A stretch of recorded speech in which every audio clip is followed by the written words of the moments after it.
board meeting for the Rutherford County School System. We will be opening the meeting with a brief moment of silence or prayer and the Pledge of Allegiance to the United States flag. No one is required to participate or be present for any of these, and being in this portion of the meeting is completely voluntary.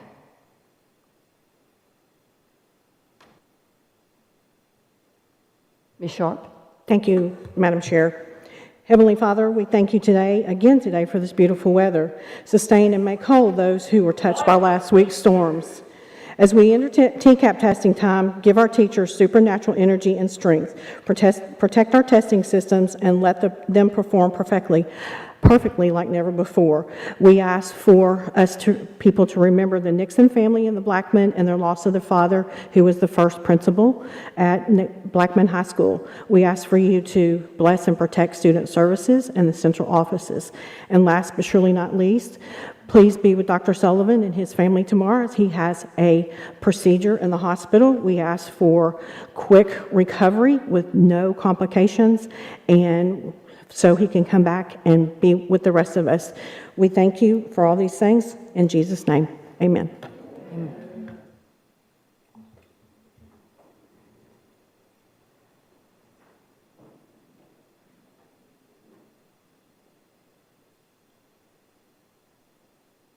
Allegiance to the flag of the United States of America and to the republic for which it stands, one nation, under God, indivisible, with liberty and justice for all.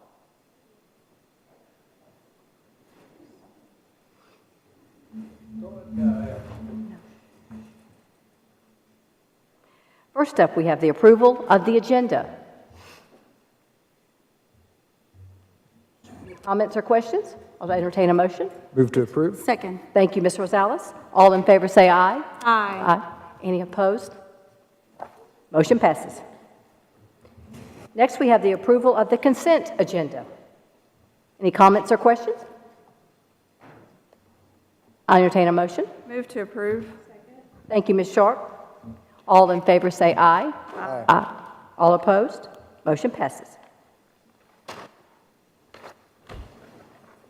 Next, we have Rutherford Proud. All right, we have math specialist Dr. Kyle Prince and Melinda Fleischer from the Rutherford County Schools Instruction Department. They're going to present the winning entries and students from the annual Desmos Math Contest, which includes students from both middle and high school. And I believe, Dr. Prince, what year is this for us doing this? 4? I thought it was 4 or 5, yeah. Yes. Before we get into the Desmos Art Competition, we also wanted to honor our winners of the high school math competition yesterday. Thank you. We have at MTSU every year we compete with the schools from around our area, including people like Tullahoma, Independence, Nolensville, things like that. So we had a lot of winners yesterday, and we wanted to honor those. And we have a few here with us tonight. It was kind of the last second because it was yesterday. In Algebra 1, we had Jaden Huang from CMS, Central Magnet School. In Geometry, third place, we had Sakath Ramali, and he is here. Sakath, come on up.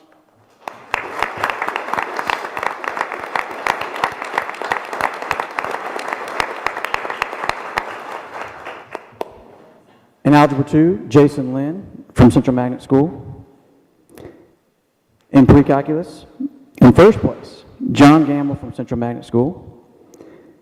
And in third place, Aiden Haynes from Blackman High School. Calculus, in second place, Elijah Bauer from Central Magnet School.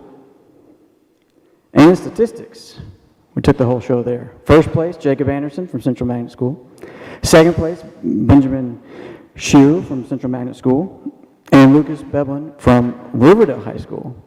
So congratulations to all of our winners.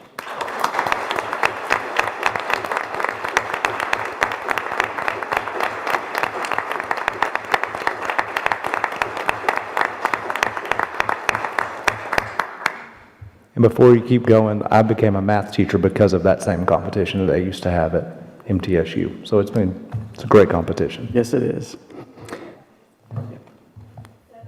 The middle school competition will take place tomorrow, so we were hoping to be able to recognize our middle school winners. If the board meeting was tomorrow night, we had to completely understand they had to change. So we expect and anticipate to have lots of awards and winners tomorrow too, and I'm sure our communications department will share out about both the middle school and high school students. We had several middle school students placed in the top 10 for Algebra 1. Middle school kids already taking Algebra 1 yesterday, so that was really exciting. We'll have more winners tomorrow, I think. And then next up, and what we're most excited about, is the Desmos Art Competition. And we want to thank our sponsors, the Redstone Federal Credit Union and MTSU, for helping with our prizes for this competition. Every year we've done this for like the last 4 or 5, and it's really just to get students to be able to learn the calculator as well as learn how math and art can be combined to create some really beautiful things. And so we want to start with our teacher winners. In second place, Samantha Garcia from Stewart's Creek High School, and this is her artwork that she did. And all of that is done with equations and math, so it's really cool what she did there. And in first place, for the third or fourth time, fifth time, Jonathan Anderson from Stewart's Creek High School.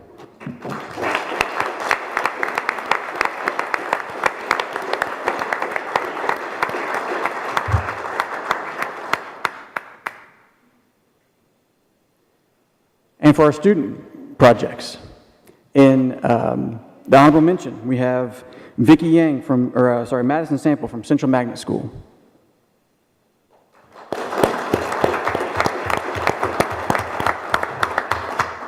In sixth place, Vicki Yang from Blackman High School.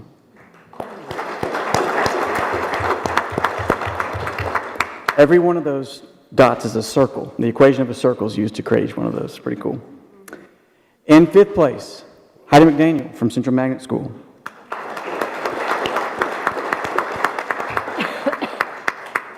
In fourth place, from Blackman High School, Zanandra Zingzong.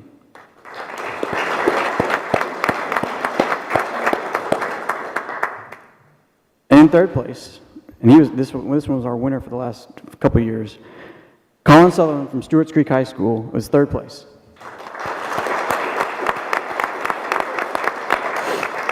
And this is the first one you can see. It's animated where the plane going across there and everything. All that's done with math equations. Pretty cool. In second place, Zoe Boston from Central Magnet School.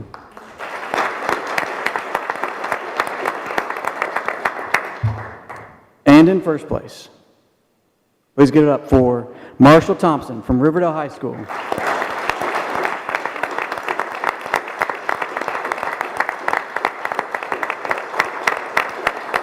So he created a Tetris game, and he's got his Tetris shirt on. But all of those buttons are clickable, and it rotates and flips, and it's a full operational game in Desmos, all using math equations. So I don't know how many hours you spent on that, but it's pretty awesome. So yes, and and special recognition from MTSU. We have a $500 scholarship from MTSU for Marshall, and he'll be attending there in the fall.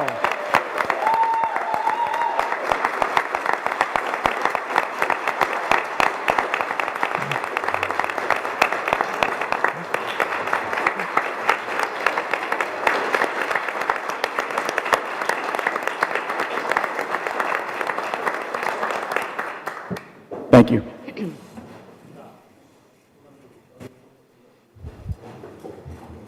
That is something. You ready? I'm ready, yeah. All right, we've got something special for you all tonight. John, would you mind switching over, please? One thing that's not on the agenda but still falls under Rutherford Proud. I think you guys have met before, Milan Raglan Hudgens and Barton Henley, who are in the communications department. We've been working on something for the past couple of months, and they did a ton of work on this, but this is a new promotional video for Rutherford County Schools, and this is the first time it's been shown to anybody except for Dr. Sullivan and a few others. wow. So we want to show that tonight. It's going to premiere worldwide in a few days. This is the soft launch, so here we go. Hang on a second, there's no sound, John. Programs and passionate educators who inspire success. With a strong... At Rutherford County Schools, we're shaping the future with cutting-edge classrooms, award-winning programs, and passionate educators who inspire success. With a strong sense of community, a track record of high performance, and a commitment to excellence, RCS is the premier choice for pre-K through 12 education. With a graduation rate of 97.2%, Rutherford County Schools offers a wide array of opportunities for students to gain the knowledge, skills, confidence, and industry certifications to be prepared for college or the workforce. Located in the heart of Middle Tennessee, Rutherford County Schools is a thriving and fast-growing district approximately 30 miles southeast of Nashville. The district's enrollment has grown by 20,000 students in more than 20 schools over the past 2 decades. Today, Rutherford County Schools boasts more than 52,000 students and 52 campuses, making it the 4th largest district in Tennessee. As the district grows, what hasn't changed is the commitment to excellence for all students. Rutherford County Schools has been recognized as a Level 5 district by the Tennessee Department of Education for student growth for 5 consecutive years. The district works to take an individualized approach, investing in every student, every day. The district provides more than 220 early post-secondary opportunities and 75 industry certifications. Our schools connect to their communities with regular academic showcases and community partnerships. With more than 6,000 employees, educators take part in various programs designed to enhance classroom instruction and prepare them for leadership roles. Along with enriched educational programs, Rutherford County Schools students compete and frequently win state championships and national awards in athletics, fine arts, robotics, and skill-based competitions. It's just another way we provide strong schools, strong students, and a strong community.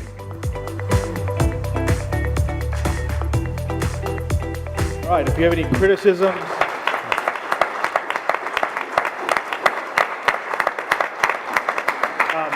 Barton did a ton of the editing on that. In fact, I think he did pretty much all the editing on that. Milan shot a lot of the video, wrote the script for that, and they all did a lot of work. But if you have any criticisms, please direct it towards them. They're here now. Just for that. So. Awesome job. Yes, good job. Thank you so much. Hey, any feedback? Looks amazing. Great, that's what we want to hear. Thank you. Good job. Thank you, James.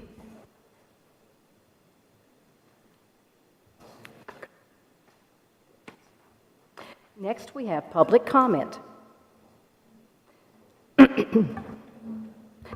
First up, we have Alan Youngren.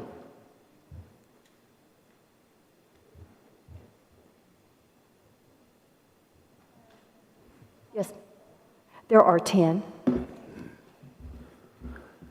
Ladies and gentlemen of the board, thank you for giving me the opportunity to speak today on my son's behalf. For the last couple of years, I've been trying to get my son down here with me, but it's been to no avail till most recently. In front of you, you probably got a docket with his information on it. He's a transfer student from Illinois. There was a case brought against him up there, unfortunately, and the fact that this type of stuff happens still today is appalling. The case has been dismissed. It's been thrown out. No evidence, and there was a video that was recorded for the state's attorney that it was all for attention. So they dropped it immediately. They're no longer pursuing it. And I have that paper here if you want to see it, just in case. I do apologize for taking up some time with this, because I know everybody's got things to do. And police were getting me a little nervous. But I want him to have the opportunity for that. Tomorrow's possibilities, the investing in him. He's a good kid. You know, he's caused a little bit of trouble. What kid hasn't? Outside of what happened up there for that, minor scrapes and burns in the process of his education. He's a smart kid. He's very athletic. I know he'd be a great asset to Rutherford County. You guys got, that video was correct. You guys got probably one of the, I wouldn't even say the state, probably the nation. I've been around, I've been in Colorado, I've been in Florida, I've been in Illinois, I've been here. This is why I chose here.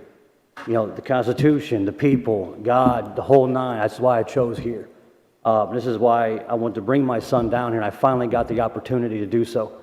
But again, the case has been dismissed, and when we tried to go back in front of the board up there that he expelled, because he expelled him over that. When we tried to go back up there to get the expulsion lifted after the case was dismissed, they wouldn't even allow us to speak.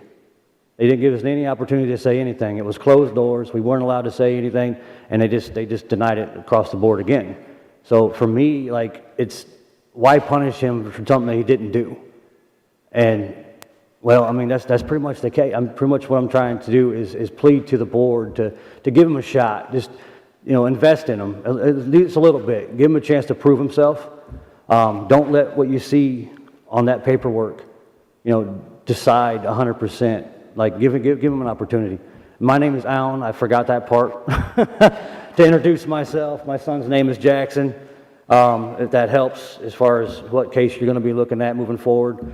But again, I believe every son needs his dad, to teach them to be a man, to really kind of grow as an individual, put them in the right path, put them in the right direction. I haven't had that opportunity in the last few years, and it probably reflects on his report there.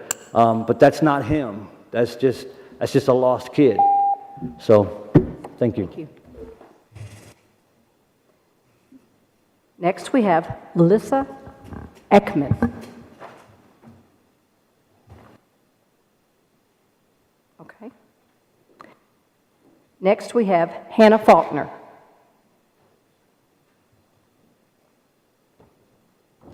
All righty, thank you all so much for coming out here tonight. I know there's been some comments made about the the resolution that was passed about prayer being implemented into the school before the school board meetings, and for all the naysayers saying that this is an infringement on the separation of church and state, it's ironic that the same people saying that are the ones that forced us to close down our churches and keep strip clubs and bars and casinos open. But nevertheless, the separation of church and state, which was mentioned by Thomas Jefferson in one of his speeches, was specifically to protect the church from state influence, which is the reason why we left England in the first place, was to get away from a state-sponsored religion. But number one, that is not mentioned in any of our founding documents. Number two, our nation is a nation founded on biblical principles. We are a constitutional republic. 26% of political quotes mentioned in our Constitution comes directly out of Scripture. The three branches of government comes from the book of Isaiah. Many other agencies and parts of our government come from Scripture.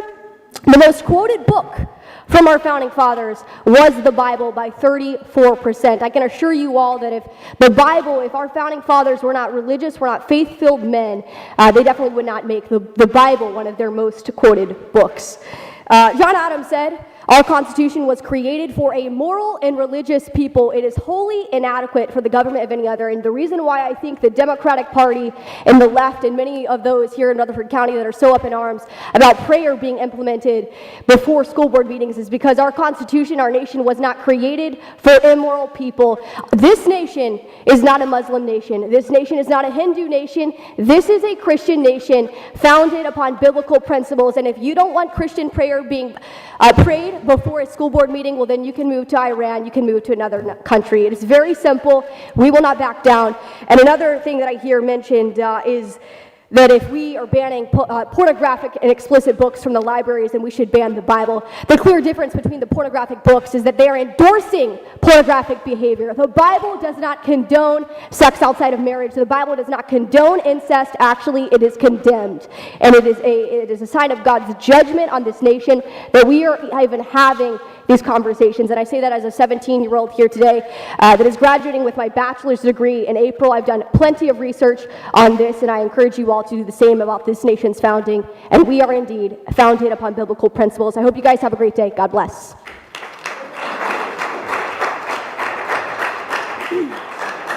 Please, no clapping. The next speaker is Ms. Heather Cook.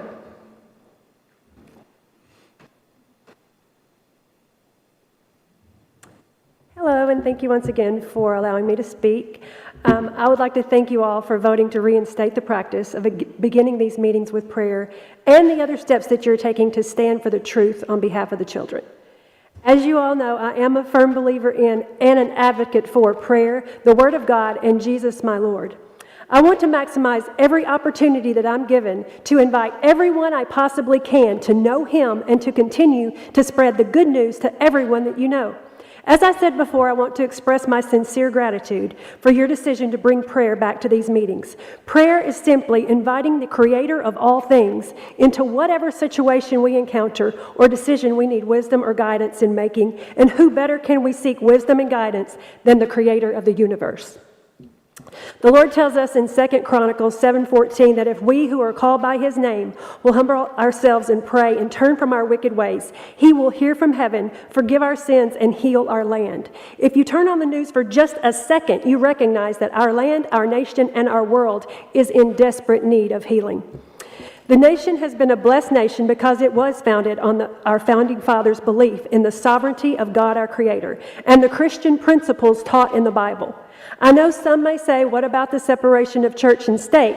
But that was intended to keep the government from trying to control the church, not keep the church out of the government. Of the 55 men who formed the Constitution, 52 were active members in their church. Just to name a few, George Washington said, "It is impossible to rightly govern the world without God and the Bible, and that we cannot have national morality without godly principles." Patrick Henry said, "It cannot be emphasized too strongly or too often that this great nation was founded not by religionists, but by Christians, not on religions, but on the gospel of Jesus Christ." Noah Webster, who has been called the father of American scholarship and education, could literally quote the Bible chapter and verse. So obviously, the father of education recognized the need for God and prayer in our nation and in our schools to educate future generations in the importance of involving God in our lives. There is an obvious battle between good and evil in the world in which we live and in our personal lives on a daily basis. Every day we encounter situations in which we need the wisdom of the Word of God and prayer and communication with Him to direct our path. Every day we make decisions based on our morals. It reminds me of the cartoon I'm sure we've all seen that depicts a character of an angel and a demon sitting on each side, and they're whispering in your ear like, which way are you going to go? The depiction dates back to 140 AD. So the knowledge of good and evil influencing our choices and the existence of the battle between good and evil is not a new thing. But spoiler alert, I read the end of the book. Good triumphs over evil. The victory has already been won. We as Christians are called to stand for the truth and overcome evil with good. So once again, I thank you so much for standing for godly principles in the face of opposition. God bless you all. Next up, we have Miss Barbara Dillman.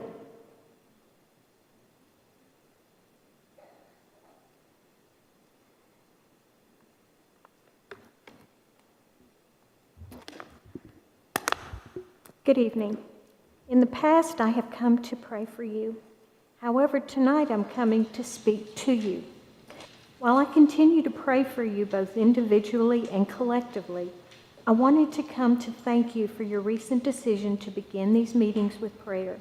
You've made the best decision possible to help bring a calm, clear, decision-making presence into these most important meetings. This is not just my opinion. On October 14th, 2021, I spoke at a school board meeting. Some of you were there, and you may remember that. If not, go back into the archived meetings and watch that section. It was highly charged, and many speakers were arguing loudly both for and against what they believed at the time to be a life and death decision that had come before the board. One speaker refused to relinquish the lectern when her time was up, and after being asked repeatedly to sit down, had to be escorted by security from the room while another filmed the foray. I was the last speaker who followed that scene. I began to pray, and a tangible feeling of peace fell over the room, a presence of calmness and yet power. When I finished praying, order was restored, and the meeting continued. The effect was unmistakable, undeniable, so much so that after the meeting adjourned, a reporter came to talk to me about it, asking me why I would do that. The next day in his news story, he reported that mine was the most powerful voice in the room. He was wrong in that assessment. It was not my voice. It was not my persona, not even my words. But the power of prayer demonstrated publicly when we humbly come before an almighty, all-knowing Creator God and ask Him to give us wisdom, guidance, and direction in decisions that, quite honestly, are too big for us to handle on our own. When we pray, we're inviting the one who knows the future and is guiding it to come into the meeting. There is no resource or entity that can do that. A better question would be, why would we not pray? I'm so grateful to you for having the insight and wisdom and courage to begin these meetings with this amazing gift. Yours is a thankless task of mammoth proportion. However, you've decided to access a resource that will make it much less so. May God bless you, strengthen you, give you his wisdom, discernment, and grace as you continue to make decisions for our children, staff, and schools. Thank you. Next up, we have Reverend Joy Warren.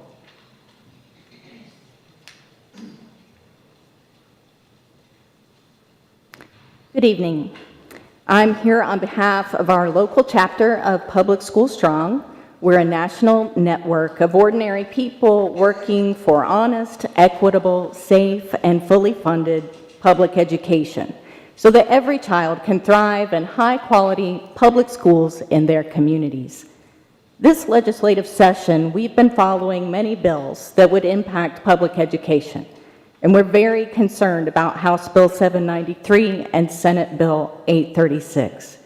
This bill would permit district and charter schools to disenroll students without documentation and exempt those families from complying with truancy laws. Schools may charge those students tuition to be readmitted. Much of the debate on this issue centers on undocumented students being expensive to educate due to the cost of English learner education. However, we know that while there are an estimated 10,000 undocumented students in Tennessee schools, we have more than 87,000 English learners enrolled. More than 2/3 of English learners in Tennessee are U.S. citizens. Also, we must accept the fact that all people residing in Tennessee pay taxes regardless of their status. The American Immigration Council estimates the amount undocumented immigrants pay in taxes in Tennessee is over $900 million. The sponsor of this bill acknowledged that due to a provision of the voucher bill, any students who are disenrolled will not result in a decrease in funding for the LEA, so the cost actually will not go down. In fact, he suggested it was good news that schools would receive the same amount of funding but have fewer students to spend it on. As a faith leader, I was in complete shock as I watched this exchange in the committee. A school can reject a student, keep the money they receive to educate her, and charge her family $7,000 to readmit her? This is wrong. Over 200 pastors across the state have signed a letter to our legislators declaring our opposition. The logistics and cost involved in tracking down documents and employing immigration attorneys for compliance are injurious to our schools.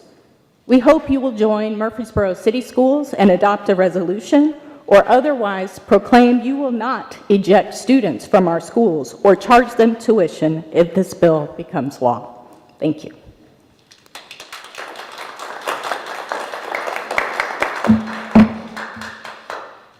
Next, we have Lindsay Schultz. Hello, school board members. Once again, some of you board members are allowing racist, homophobic, and a love of censorship to rear its ugly head in this school board. I've spoken numerous times begging you not to ban books that represent the amazingly beautiful experience called the human experience. Instead, you want to whitewash absolutely everything from existence unless it falls in line with your beloved Christian nationalism. Every time that you ban a book, you're telling people that they don't matter and shouldn't exist. You're telling the LGBTQIA community that they are not loved. You're telling people of color that they are not wanted here. I do not know how to get you to understand that, like Jesus Christ, who cared about everybody regardless, that you guys have to care about people.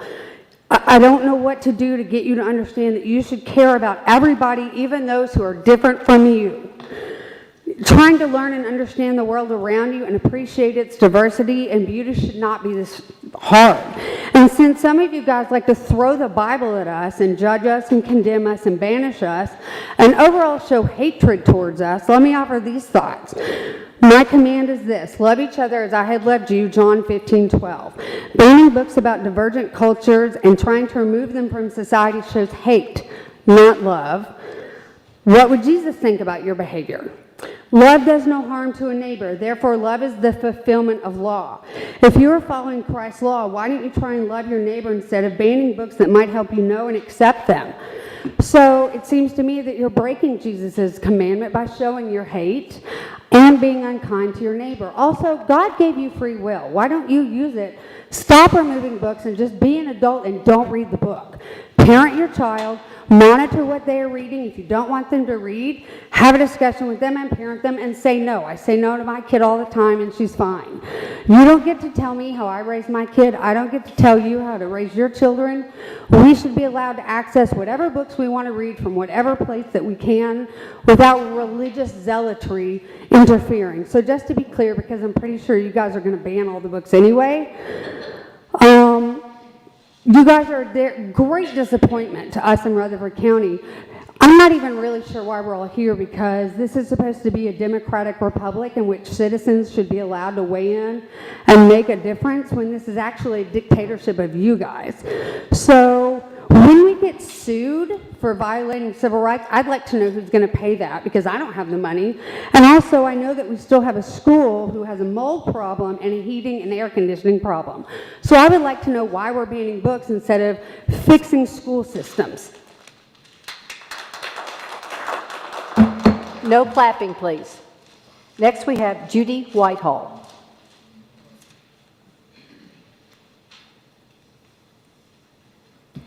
My name is Judy Whitehill, retired teacher. I'm so sorry, Whitehill. It's okay. And I will again ask each of you to accept the recommendations of the RCS media specialists for the books you'll be considering this evening. Since there are only so many different ways to state my concern, I want to spend the remainder of my time on another very important issue. There's currently a bill in the Tennessee General Assembly that will give the local school board the option to refuse to enroll any child whose citizenship is in question. This has to be the most heartless and punitive legislation that's ever been promoted in our state. House Bill 793 and Senate Bill 836 even go so far as to stipulate that a school system could charge tuition that would then allow these students to be enrolled. The sponsors state that the enrollment of immigrant children is a financial drain on state resources. I find it not only ironic, but maddening that the very legislators who voted for a multi-million-dollar voucher scheme to transfer public school dollars to private schools have the nerve to utter words like financial drain. I've already called both my state senator and representative to express my concern and, yes, outrage. And I would like to ask each of the board members here to do the same, and I've made copies that you can look for your representative and your state senator. It has their phone number. You're in a unique position to personally reach out to them, and while speaking with them, please take the opportunity to share the Rutherford County School System's mission, which is investing in every student every day. Should state funding come up while you're speaking, and they use this funding as a reason, remind them about a popular adage that says, if you think education is expensive, consider the cost of ignorance. You were elected to represent all constituents in your district, and this is the most critical issue that will have a harmful impact on our children. If this horrible bill does happen to pass, I hope and pray that the Rutherford County School Board will continue to enroll all students and refuse to consider any fee or tuition cost. All students have the right to a free and appropriate public education. It would be wonderful if you as a board would draft a resolution like the city did last night, showing your continued support for all students. And I will conclude by asking this question: how can we teach our children the importance of kindness, acceptance, and inclusion when we allow adults in leadership positions to promote hate and divisiveness? This is the time to show that our community believes in unity and compassion. Please oppose all efforts to deny children at a public school education. As caring adults, parents, grandparents, and neighbors, it's incumbent upon us to demonstrate human qualities and to support and educate all children. Next, we have Angela Frederick.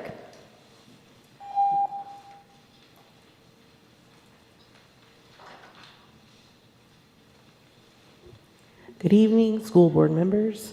My name is Angela Frederick, and I'm a resident of Smyrna. I have been here several times before asking you not to remove books from our school libraries. Obviously, you're not concerned with violating any student or teacher's First Amendment rights, so instead, I would like to focus on how your actions violate several aspects of RCS Board Policy 1.2021, which is titled Boardmanship Code of Conduct. The policy states, "I will seek to provide equal education opportunities for all children." You have violated this policy by removing several books that are featured on the AP College board exams, which puts RCS students at a disadvantage compared to their peers in other counties and states. The policy also states, "I will represent at all times the entire school community and refuse to represent special interests or partisan politics." You are in violation of this through your willingness to hijack the limited time that this board has to address the needs of RCS and instead wasting time and money reviewing and removing library books because you read about them on the Moms for Liberty website. Speaking of wasting taxpayer time and money, let's do a word problem together. To date, you have either removed or reviewed approximately 140 books. If we assume it takes 10 hours total for one book to be challenged by a board member, read and reviewed by a librarian, and then discussed again at a board meeting, then you have wasted 1,400 hours in the pursuit of censorship. That is the equivalent of 58 days. That's 58 days where you haven't been focused on issues that really matter to the residents of Rutherford County, like school safety, academic excellence, teacher retention, and many more. We, your constituents, are asking you to move on from wasting our time and get back to work making RCS the best public school district in the state of Tennessee. Thank you. Lastly, we have Elizabeth Shepard.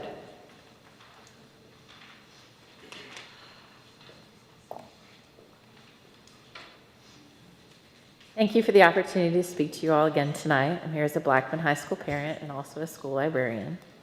As a librarian that teaches classes all day long and also manages a collection of about 15,000 books, I still spend a fair amount of time analyzing data.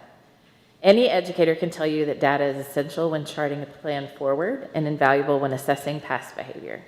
If my math is correct, tonight you're set to make decisions on the last of a very long list of challenge books. Unfortunately, according to the trends, it is highly likely that the recommendations of our librarians will continue to be ignored. Instead of using my time tonight to repeat what I and many others have said for months in support of our books at our libraries, I'd like to take a look at what this book banning stunt has cost Rutherford County Schools and how we can learn from this as the board makes plans moving forward. So what does this cost us? Countless hours lost out of their work days for librarians to track down and remove challenged books. Thousands of dollars in books removed from middle and high school libraries, lowering the book-to-student ratio even further than it currently is. Extreme division to a level I have never witnessed in our community. Tens of thousands of dollars spent in stipends to our library experts for their book evaluations, evaluations which the majority of the board ignored over 95% of the time. Board members, you may have felt a sense of relief knowing that tonight was coming, that the last of these books would be decided on, and this frustrating and time-consuming period would be over. I hate to be the bearer of bad news, but in all these months, you have done nothing to prevent something like this from happening again. You continue to put off amending board policy to close the loophole that allowed over 150 books to be challenged all at once by one person and then immediately removed. There's nothing stopping this very thing from happening again and again. You've each spent time speaking words of support for our school librarians, praising them for a job well done. I would personally like to thank Mr. Vaught and Ms. Maxwell for demonstrating that support through your voice and vote during this process. As the entire board looks to the future, I would ask that you each consider the following options to back up those supportive words with supportive actions. Continue hiring highly qualified, certified librarians with master's degrees. Provide them with the funds needed to further their training and education by attending library-specific professional development and conferences. raise the amount of money per student allotted to our libraries so the book-to-student ratio can continue to trend upward and our students have adequate amounts of books to choose from, and close that loophole in board policy allowing for outrageous amounts of book challenges and return to the common sense methods that have worked in our county for years. Thank you. Thank you.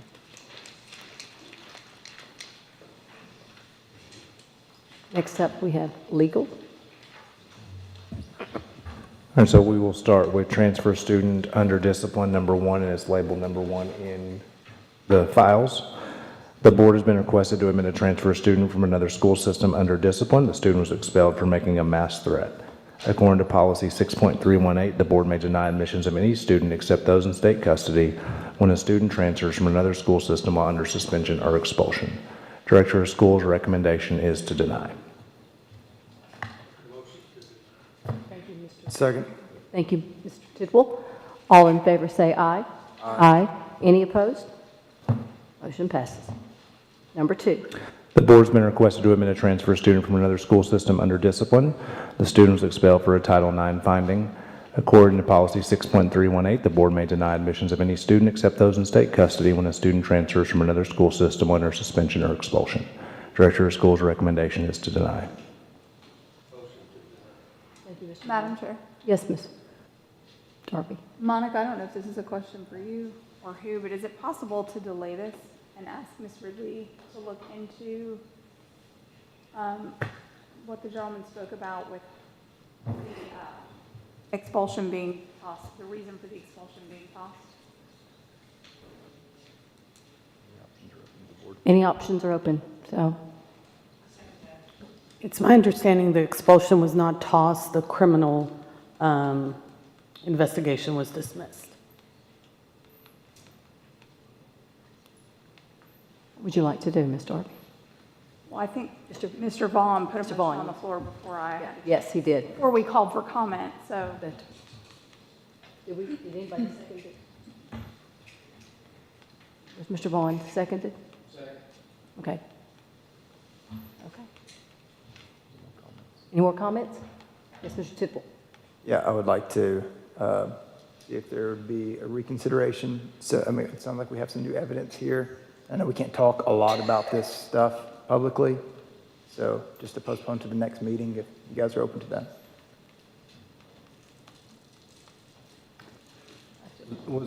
Were you making an amendment to the motion to postpone for 30 days? Is that what you're saying? If y'all would be open to that, I can. I wasn't sure. I was just starting the conversation. I mean, make the motion if that's Yeah. what you want to do. That's fine. Yeah. You don't need my permission. Make the motion. Okay. I believe we'd have to make an amendment to We have to make, it would have to be an amendment. All right. I make amendment to postpone the decision for 30 days. The school year will be over by then. Okay, then when is the next school board meeting? 24th. Yeah, so I make amendment to postpone till the next school board meeting. Second. Okay, I have a second. So we have to vote on the amendment first. All in favor say aye. Aye. Any opposed? Okay, motion passes. Postpone it till the 24th. We got to now vote on the original motion with the amendment. Okay, wait, so his original motion was, he's withdrawing, he's withdrawing. They need a new motion. Go ahead. Yeah. Go ahead and. Okay. Okay. Okay, what is the amendment? Say it back to me again. Did. We just voted to postpone it. So we're talking about the original motion. And his, As amended, yeah. and his original motion was His original Was motion to- is to deny. to deny. So, Postponing. yeah. Okay, he withdrew the motion. You want me to just give you a whole brand new one? We can't. We have to vote on the motion because it's there. But it doesn't, Close make- this she's motion. right, it doesn't make any sense. Doesn't make any sense. Everyone should withdraw all their motions. Okay, I Everybody withdraw wants my a new amendment. motion. Yeah, because when he was. Start over. Yeah. Wanted to post something he denied, so it just kind of, so. So are you who made the motion to amend? I did. Are you withdrawing that motion? Yes. That's passed, okay. You're withdrawing your motion to deny. Bam. So all the motions are withdrawn, and the floor is open for a new motion. So the new motion will be to postpone till the next. Madam Chair. Yes, Ms. Darby. That was confusing, I'm sorry. We're all good. I would like to make a motion that we postpone this until the next school board meeting so that we can gather more information on the new evidence. Second. Seconded by Ms. Gonzalez. We will, but I will tell you that it only depends on what the school system will release. And so it's very likely that we get very little, if any, more information than what's already there. Is there specific information that we're looking for here? I believe the gentleman that spoke said that he had the information about the case being dismissed. Which I'm fine with that. I just want to make sure that whoever's going to look for the information knows what we're looking for. Okay. Okay? Yes, Mr. Tidwell. Mr. Reed, the question I had was you can't amend a motion if it's going to be opposite of the original motion. Is that correct? Like it can't be in conflict. That's why I was confused. 'Cause- Right. All right. Just wanted clarity on that. Thank you. Thank you, Mr. Tidwell. That's why I was confused. Okay. Was there a second to her? Yes, yes. All in favor for postponing till we can gather more information at our next board meeting on April 24th? All in favor say aye. Aye. Any opposed? No. Motion passes. Ms. Maxwell, Yes. did we clarify how we're going to get that information? We need to clarify how we're going to get the information. I will reach out to the school. I will tell you the parent has information. The school system has other information, so you will be getting more than likely one side. Are we allowed to get information It all outside of the system? Or It all just- depends on what the school system releases, which will be very little. I guess my question still is, are we able to get information outside of, Only from what the parent provides if the school system won't give us any more. so the parent can't provide the information and send it to us? Parent will provide our legal team. Okay, so that information needs to be provided to our legal team so that we can get the information. So maybe we suggest the parent meet Ms. Ridley afterwards or during the meeting and share that information. Okay, thank you. I just needed to get clarification how this was gonna be done. Thank you. Number 3, The board has been requested to admit a transfer student from another school system under discipline. The student was expelled for causing an extreme disruption in the classroom. According to policy 6.318, the board may deny admissions of any student except those in state custody when a student transfers from another school system under suspension or expulsion. Director of Schools recommendations to deny. Mr. Vaughn is motion to deny. Ms. Rosales is seconded. All in favor say aye. Aye. Any opposed? Motion passes.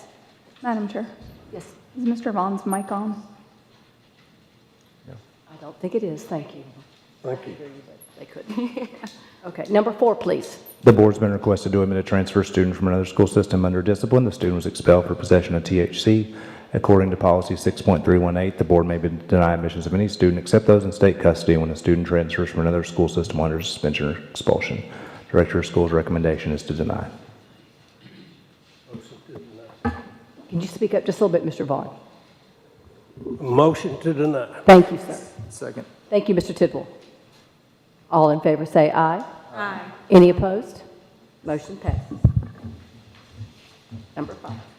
The board's been requested to admit a transfer student from another school system under discipline. The student was expelled for making a threat. According to policy 6.318, the board may deny admissions of any student except those in state custody when a student transfers from another school system under suspension or expulsion. Director of Schools' recommendations to deny. Motion to deny. Thank you, Mr. Vaughn. Thank you, Ms. Sharp. All in favor say aye. Aye. Any opposed? Motion passes. Number 6.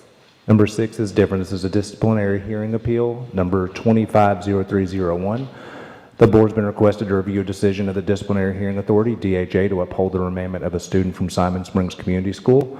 Based on a review of the DHA's record, the board may A, affirm the decision of the DHA, B, overturn the decision of the DHA, or C, grant a hearing before the board. Hey, Madam Chair, if you don't mind. Yes. As part of our policy, this also goes to the Director of Schools first, after the DHA, and I chose to affirm the decision of the DHA. Yes, Mr. Tidwell. I'd like to make a motion to affirm the decision of the DHA. Seconded by Ms. Rosales. All in favor say aye. Aye. Any opposed? Motion passes. Number 9, engineering and construction. So we have several. First, Blackman High School video school board request. Principal Justin Smith is requesting to install a video scoreboard at the football stadium. Cost of the project is $256,865 and will be funded with a loan to the Field Enhancement Organization from First American Bank. Scoreboard is like one already approved by the board for Rockville High. Engineering Construction reviewed the request and has no objections, and you see the recommended motion. Any comments, questions? I got a question about that. What liability do we have any? I mean, I know it's guaranteed, but is there any liability on the school system for this type of thing? I mean, you know, if something goes wrong with it, are we okay? The loan has nothing to do with the school system, and the school system has nobody on the loan. It is strictly the booster club that is on the loan. It's the same booster club that was had the loan for the field at Blackman. They're just continuing it on. Okay. I got a question. Yes, Mr. Vaught. This just dawned on me. Talking about insurance. Once this is on school property, does our insurance kick in? Correct. It will kick in, right? I mean, let's say there's a high wind damage or something.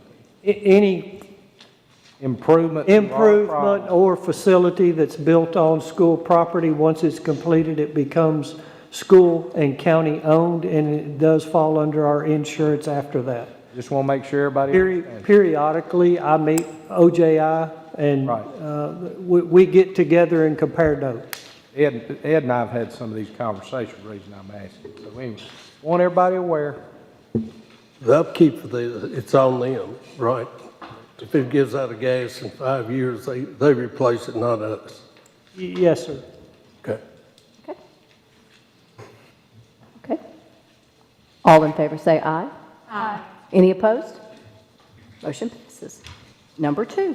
Blackman High School softball outfield deck request. Principal Justin Smith is requesting to construct a 16 by 16 pressure-treated deck area outside the right center field fence. The area will be utilized as a fan experience area. The materials and labor for the project are being donated, and this project is at no cost to the board. Engineering Construction Department has reviewed the request and has no objection, and you see the recommended motions to approve. I'll entertain a motion. Thank you, Ms. Rosales. Second. Thank you, Mr. Tidwell. I've got a question. I should have asked this last night. Yes, I'm Mr. sorry. Ball. What is a fan experience area in softball? I think we're adding a place for Deck people to stand. area. Yeah. Yep. All right. It's like I told UT where they drank beer. Yeah, I know, but what Butch and I are thinking about fan experience areas is a different idea than you would have at a high school gathering. Where they will no longer be students. Yeah. Right. So what does that consist of? So thank you for indulging me. Is this parents going to be not allowed to be up there? Because, I mean, I can see one of them jumping up in the air because their daughter hit one out of the park and they fall off the top of this thing. That wouldn't be good. No parents allowed?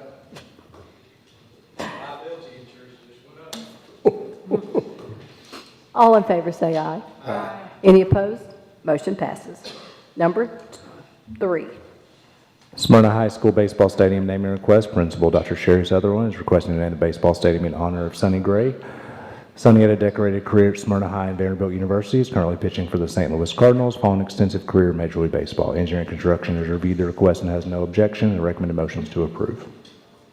I'll make a motion to approve. Thank you, Mr. Vaughn, and thank you, Ms. Sharp.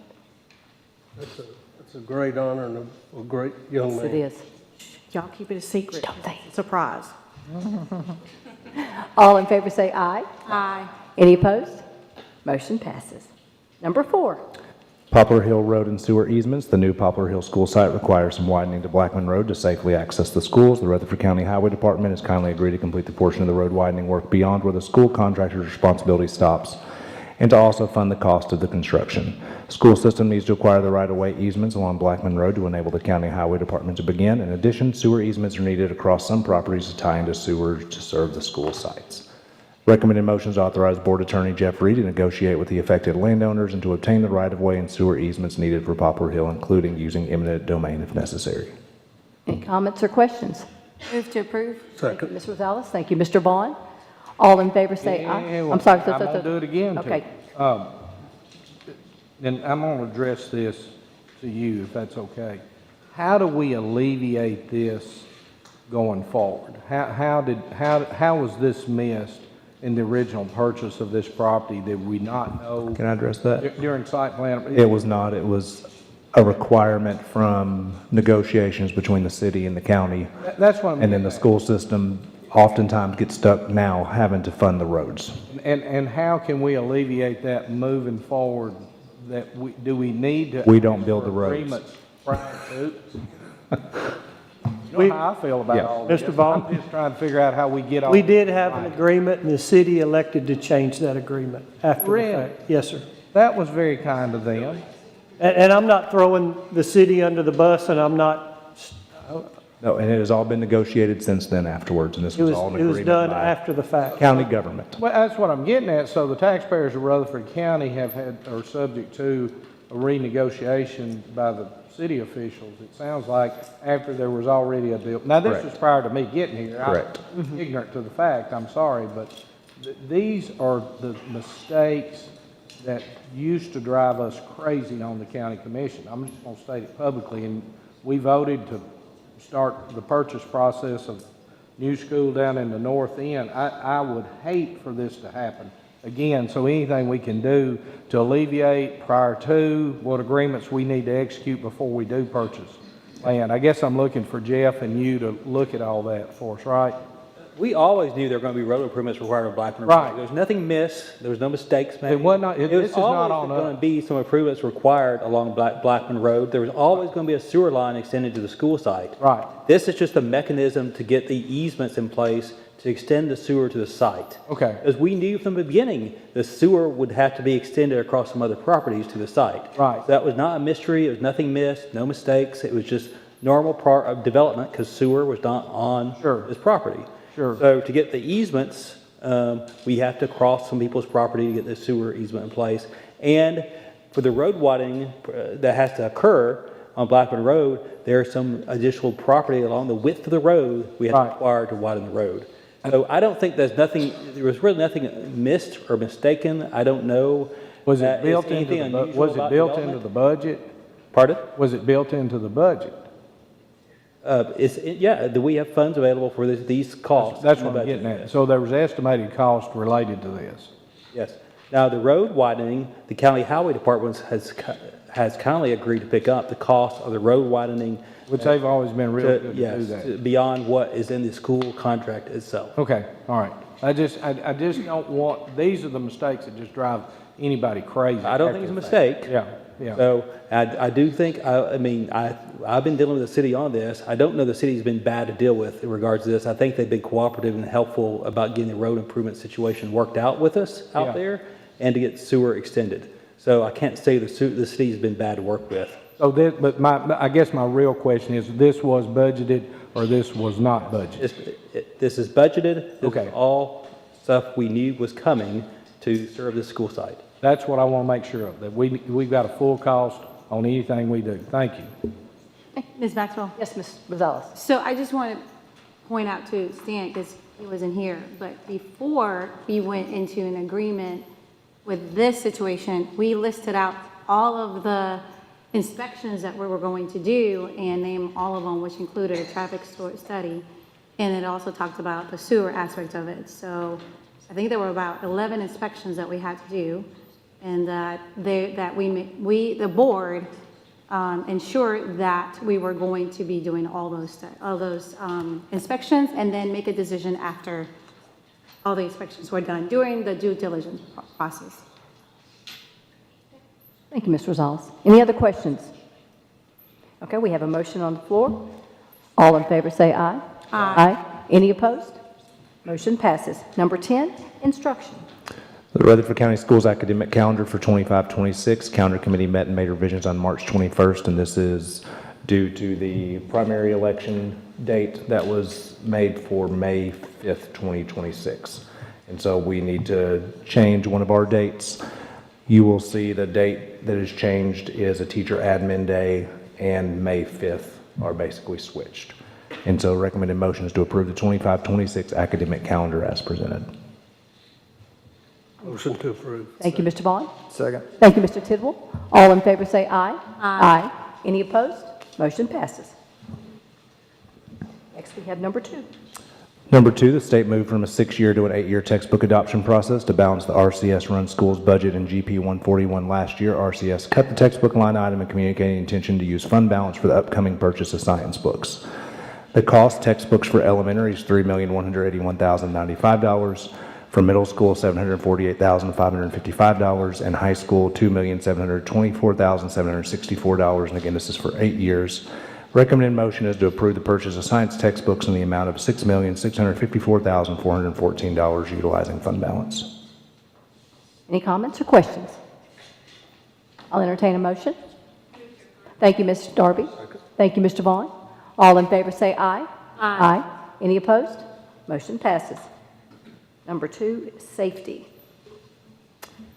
And if we need to go into executive session for any questions, anybody have any? Okay.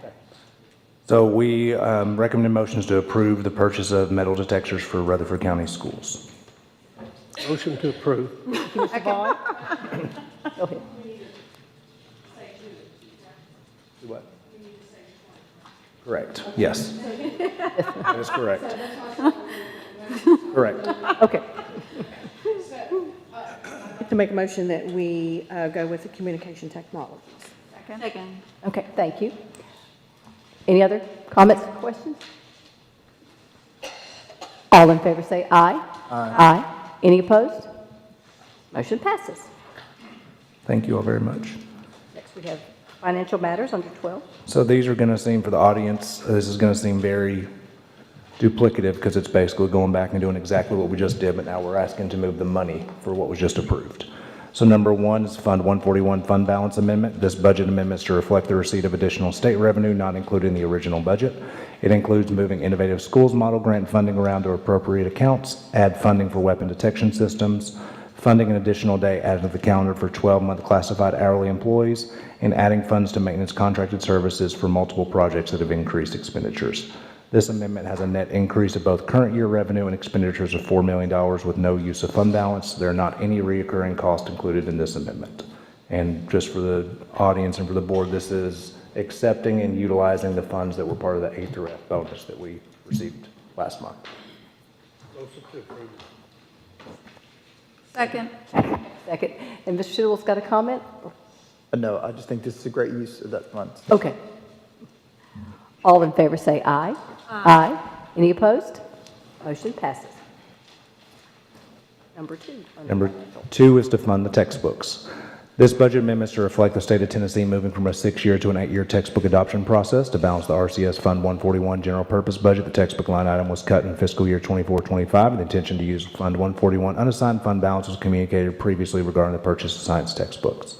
This amendment will decrease Fund 141 unassigned fund balance and increase expenditure account 71100430 bound textbooks in the amount of $6,654,414. Any comments or questions? I'll entertain a motion. Move to approve. Thank you, Mr. Rosales. Second. Thank you, Mr. Vaughn. All in favor say aye. Aye. Any opposed? Motion passes.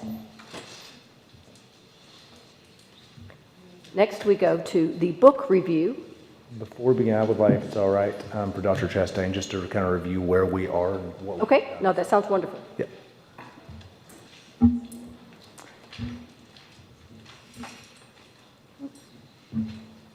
Okay, this is just to kind of summarize where we are and to conclude this part of the process. You all the board members have a copy of this in front of you, so this is brief. First, I have to say, it's National Library Week, so I wanted to make sure to recognize our librarians. These are some of them. It's also National Library Workers Day today, so we have educational assistants in our libraries, and they do a phenomenal job as well, so I would be remiss if I didn't take the opportunity to put a spotlight on them and what they do every day. To just highlight the continuing partnership we have with our parents and our community, these are things that exist and will continue to exist and are a focus for us.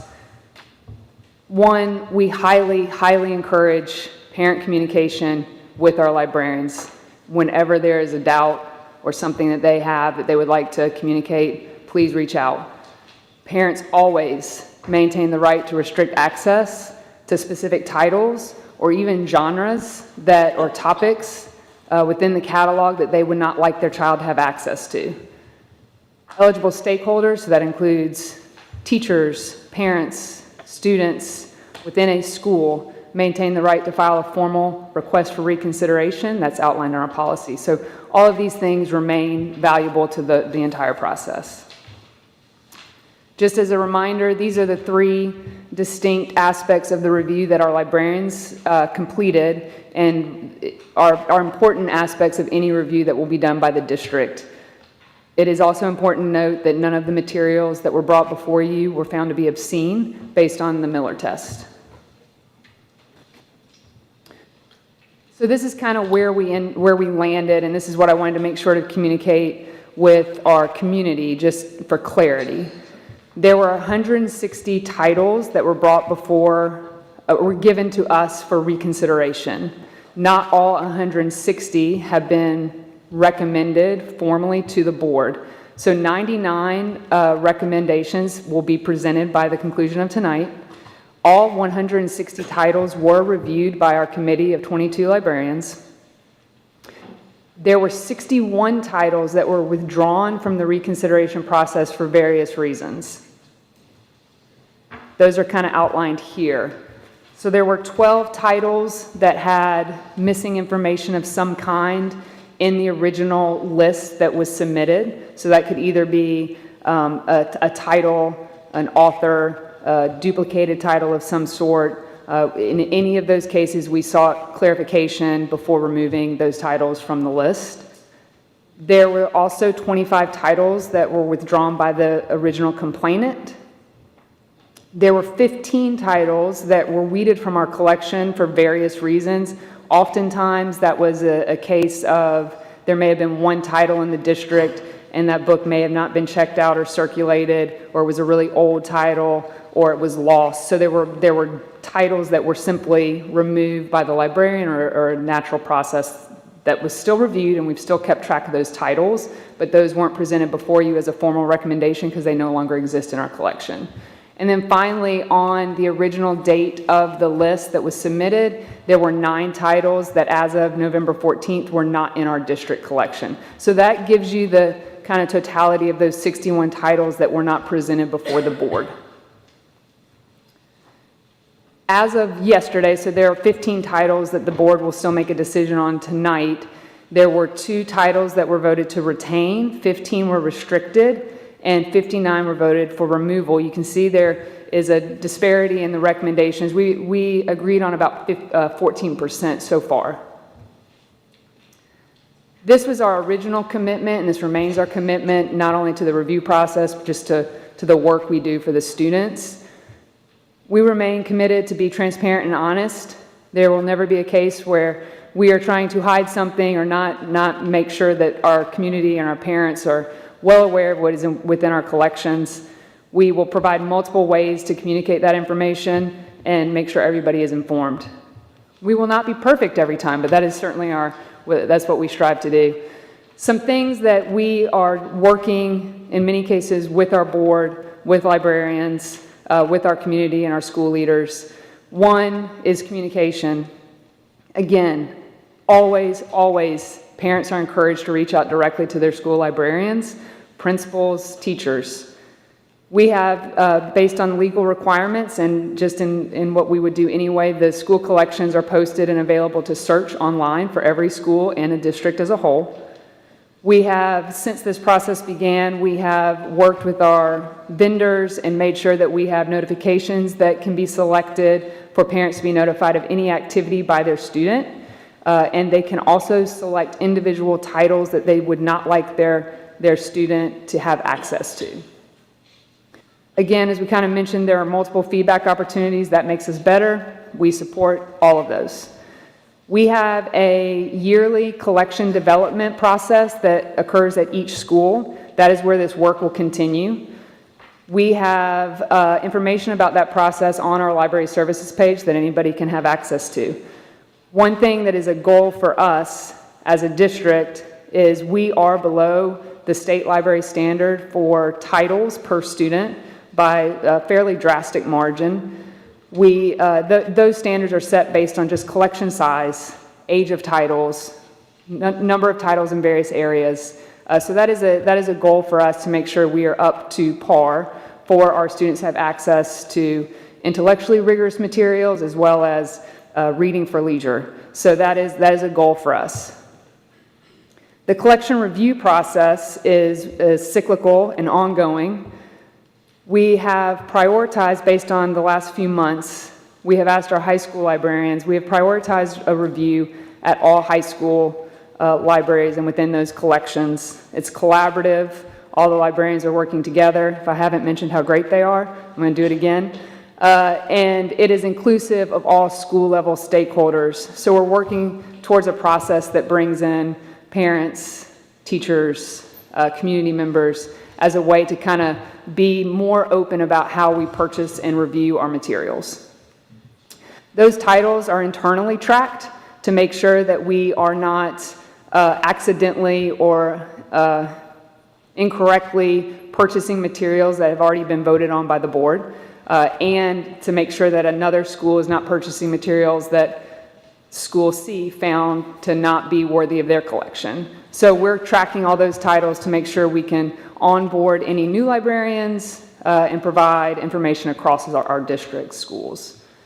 So I just wanted to take a minute to give everybody an update on kind of some ongoing work, since I think it's appropriate to make sure that we kind of close this chapter, no pun intended, and move on to kind of the ongoing work that is serving our students. So thank you for the time.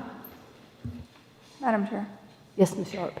Dr. Chastain, can I just ask, I know you said you're tracking them internally. In the library system, is there a way that they are notated in there so that if one were to come into a school and they were going to add it to their collection, they can tell when they go to do that? So we have tracked all of the titles that have been removed, obviously formally, on our website. I don't want to misspeak and say that is why we wanted to do it internally, to ensure that within the system, once a title gets removed, it doesn't exist. So I don't know that there is a way for that to be flagged for the public, but it will be flagged internally for our librarians. So it is flagged in not necessarily within the vendor, but it will be flagged by, we will have oversight over that. So the librarians will see that? Correct. Perfect. The missing information books, when you reached out for more, did you reach out to the original complainant? Yes. Okay. Yes, Ms. Sharp. I have a question. And it may be Dr. Sullivan. What was the funding before with the BPI and TISA? What is it now per student for the library? For the BEP versus BEP, now? sorry, yeah. It's all controlled internally. It's all lumped together, so we do a per student based on their grade band in the library. Is there a difference? That's what I'm trying to. Yes. We are, as far as funds. we are basically, what did you say, about $5 per student? Historically, we were allocated $3.50 per student. Last year, we were able to raise that by $1. So the first time in several years, we are at $4.50 per student for library book allocation. So just so everybody can hear, we're roughly just under $5 per student. I know surrounding districts are closer to 7 and 8. So again, just something to keep an eye on to make sure we're providing our students what they need. Yes, Ms. Sharp. Ms. Darby, sorry, Darby. I'm sorry, I have a follow-up question. The 12 that were missing information, were they ultimately withdrawn? Correct, if they exist on that list. There were some that once we got clarification, you just saw them as normal. But if they were withdrawn either as a duplicated title or that there was no information on the complaint to begin with, they may have just been withdrawn by the complainant. If they went back after clarification to the list to be reviewed, you saw them as reviewed. And what I would say is to the $4.50, all of that is, it's not a state appropriation, it is our instruction funds that come down, and then we as a school system, just like we do for instructional supplies and materials and technology, designate that to the schools. Mr. Bullock? I've got that look. Yes, you do. What would it take to get to the standard? How many books per student do we have, and what is the suggested? That's what I had a feeling you might ask that. I just text Caitlin that. We are, what'd you say, the standard would put us closer to 14, which honestly, we probably don't have enough room in our libraries for that anyway. But we're to hit basic standard would be about 12. Where are we? We're at 5. We're at 5, and the suggestion is 12, correct. We're half, a little less than half. That is why it's a goal. Great. Mr. Vaught, it revolves around more money. Everything, it's what we've been talking about for the last month. It's going to get even dicier going forward, talking about money. A couple of follow-up questions to that. I noticed this whole dialogue has been related to taking books out that are not appropriate. Has there ever been, do students ever request a genre? Or parents ever request something, that we don't have, and I'm thinking, I'm going to tell myself right here, that back in my good old Oakland days, there was a book called Introduction to Coding for Dummies. I should have read that book.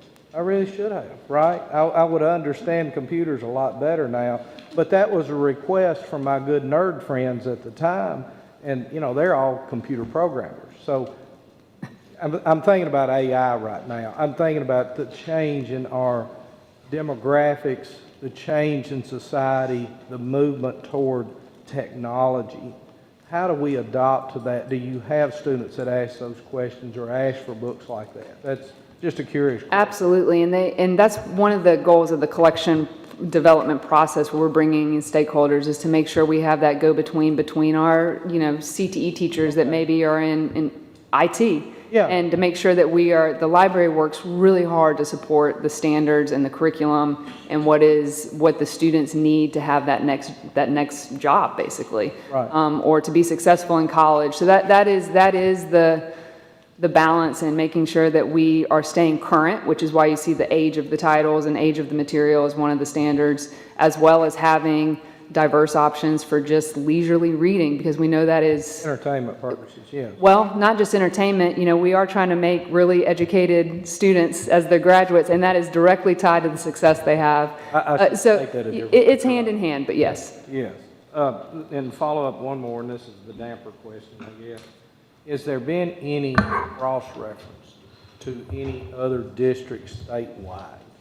In other words, as far as the books that have been pulled out? I'm hoping we're done, but something tells me we're not done. There's certainly a professional network of librarians and media specialists and district leaders that has communicated titles of concern.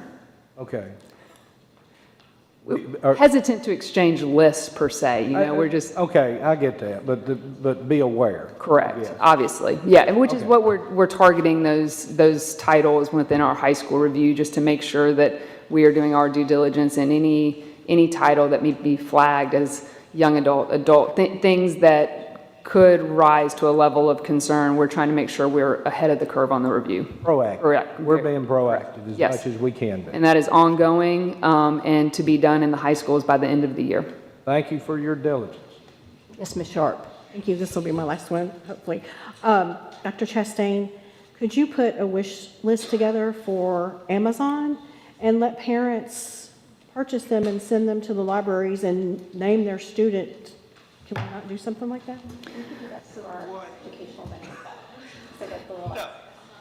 So here's the thing, and I so appreciate the conversation. I didn't intend for it to go here, but I do appreciate this conversation.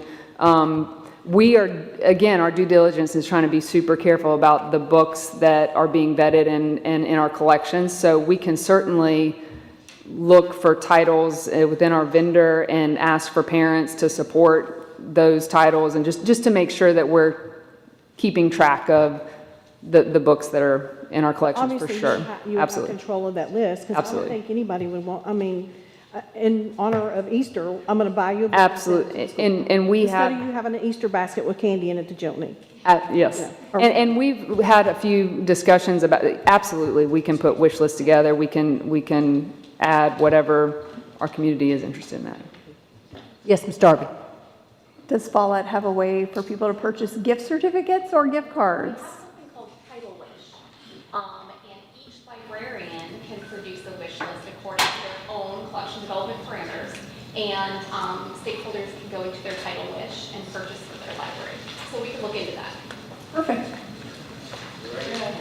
Well, Dr. Sullivan. Ms. Rosal. I mean, Ms. Maxwell. Yeah, so Blackman High School recently had a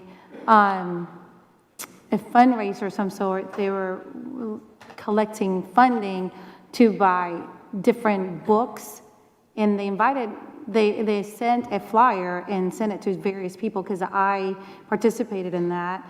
And so if we can be aware of things like that the school is doing in trying to bring books in as part of the collection, I think that would be great. I think we'll have a good opportunity to have this conversation again. So next board meeting on the 24th, I believe, we're recognizing our librarians as part of Library Month, and I think you'll hear a little bit more about that process. I, again, just want to, as we're talking about books coming in and reviewing and development, it's a big job, and we are fortunate to have, our librarians are master's degree holding specialists that are very attuned to this process. So I am very appreciative of them, and I think we can talk more about that on the 24th, perhaps. Any other questions or comments? Okay. We're going to get right to the books.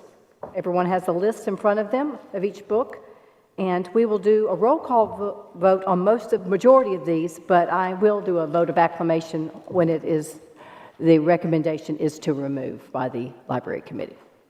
And the first book up is A Clockwork Orange by Anthony Burgess. The media recommendation is to remove. Thank you, Mr. Vaught. Thank you, Ms. Rosales. All in favor say aye. Aye. Okay.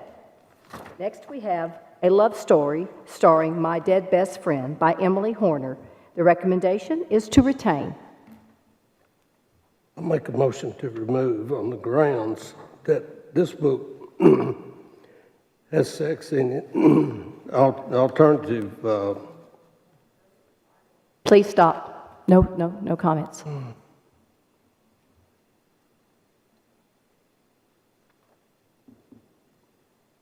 And it had alternative lifestyle and things of that nature, that religious and social documentary that creates problems, I think, for society. And I just personally don't see the benefit of this book myself. So.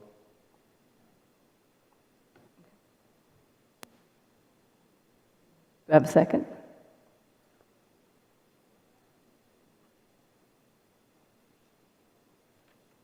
Motion dies due to lack of a second. I'll entertain another motion. Move to follow the recommendation of the media specialist. I'll second it. Madam Chair, I have a question. Yes, Ms. Darby. This might be for you, Dr. Chastain. Some of these say retain, and then others say retain at the high school level.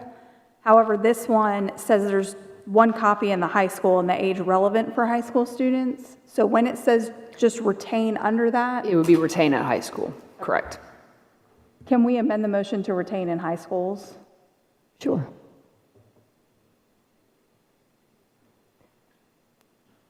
Second. Second, thank you. Sorry. Any comments, questions? Madam Chairman, I would accept that just as the original motion without having to complicate this. Okay. We need to restate the motion. It would be to retain it In at the high school level. level. Okay. Is that okay with the person who made the second? Mm-hmm.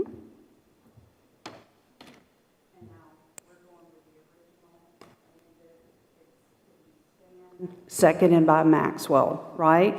No, I think No, Yes. And Mr. Rizal. Darby's, and then I'm seconding it. No, because he's redoing Oh, the okay. motion Yes, I altogether did to second include it. that. Okay, So gotcha. it is Stan, seconded by Ms. Gotcha. Maxwell. Okay.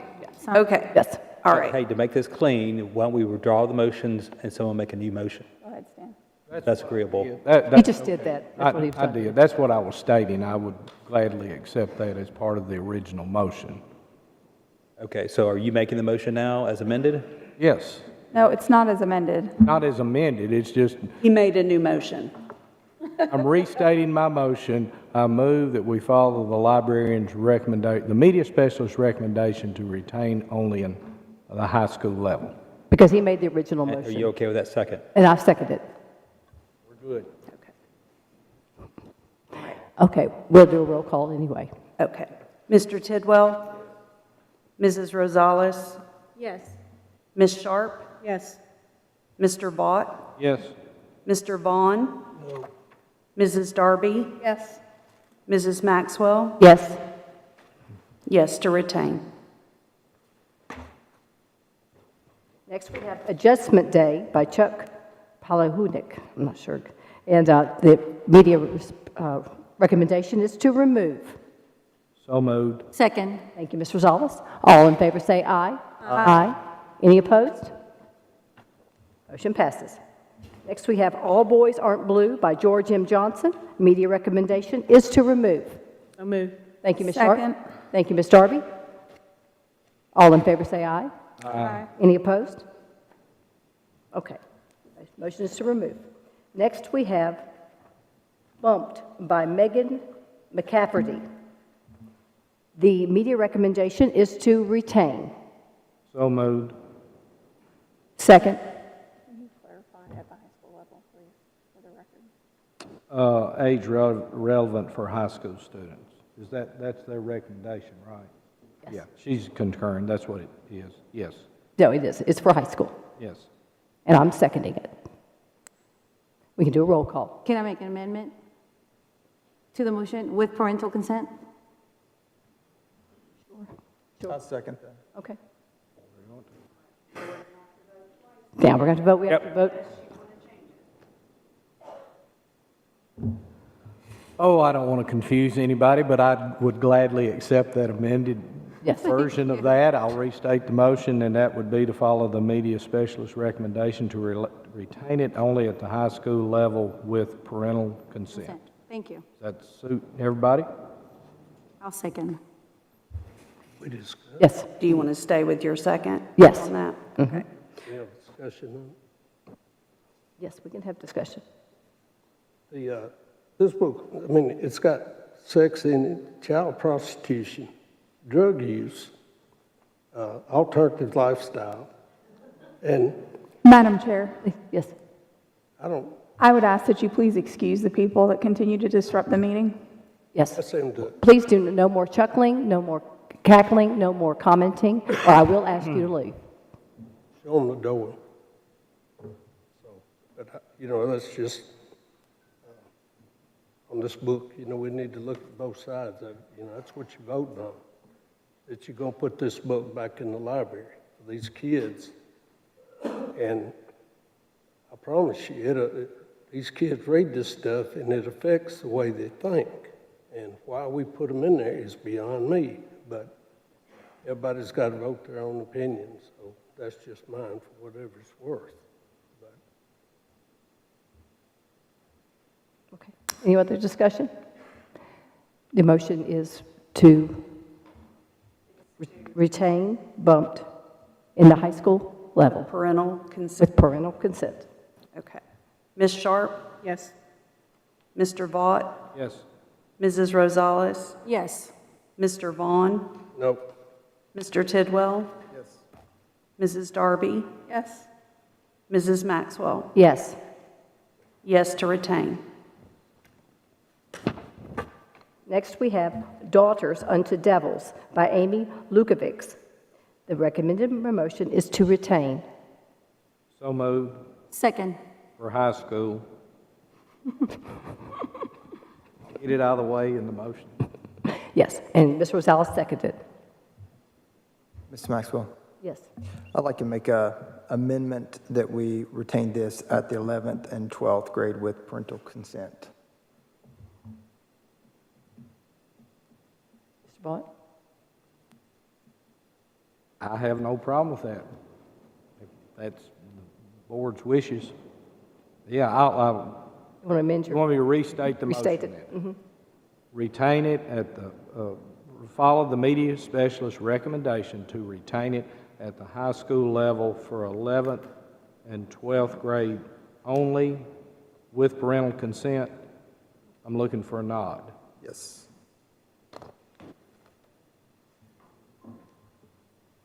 Are you good with the second? Yeah, that's fine. Okay. All right, Mrs. Darby? Yes. Mrs. Rosales? Yes. Mr. Vaught? Yes. Mr. Vaughn? No. Mr. Tidwell? Yes. Ms. Sharp? Yes. Mrs. Maxwell? Yes. All right, it's a pass for retain. Next, we have emergency contact by Mary H.K. Choi. The media recommendation is to retain. So moved at the high school level. Thank you, Mr. Vaught. I'll second it.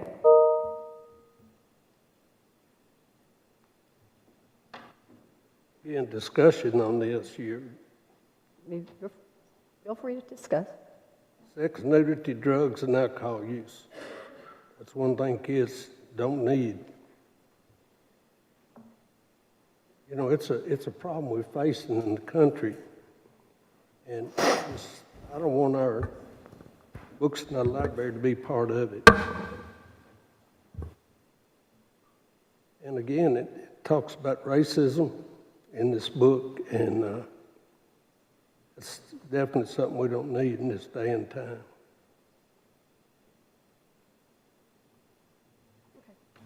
Yes, Mr. Tidwell.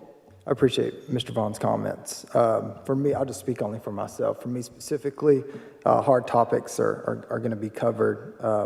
I'm looking strictly, try to look through the eyes of the law in which they determine what is sexual conduct and depictions of nudity and what that equates to sexually explicit. So that's why I'm still following that same mode of thought moving forward. With that said, I would ask that the same be done here, which is retained at the high school level with parental consent at the 11th and 12th. I'll second that. Any other discussion? Okay. Yeah. With that motion amended, how do you feel for Second. this? Yes, I'm fine with that, yes. All right, Mr. Vaught? Yes. Mr. Vaughn? No. Mrs. Darby? Yes. Ms. Sharp? Yes. Mr. Tidwell? Yes. Mrs. Rosales? Yes. Mrs. Maxwell? Yes. Yes to retain. Thank you. Next, we have Fade by Lisa McMahon. Media recommendation is to retain in the high school level. So moved. Thank you, Mr. Vaught. In the high school level. And I will second that as well. Ms. Maxwell? Yes, Mr. I do think this one does violate, in my opinion, the law, so I would vote to remove. Well, there's a motion on the floor, but that would be my recommendation. Any other comments? Go ahead with the roll call vote, please. All right, this is to retain at the high school level. Title is Fade. Mr. Tidwell? No. Mrs. Rosales? No. Ms. Sharp? No. Mr. Vaught? Yes. Mr. Vaughn? No. Mrs. Darby? No. Mrs. Maxwell? Yes. Motion failed. Ms. Maxwell? Yes. I'd like to make a motion to remove. Second. Any comments? Okay.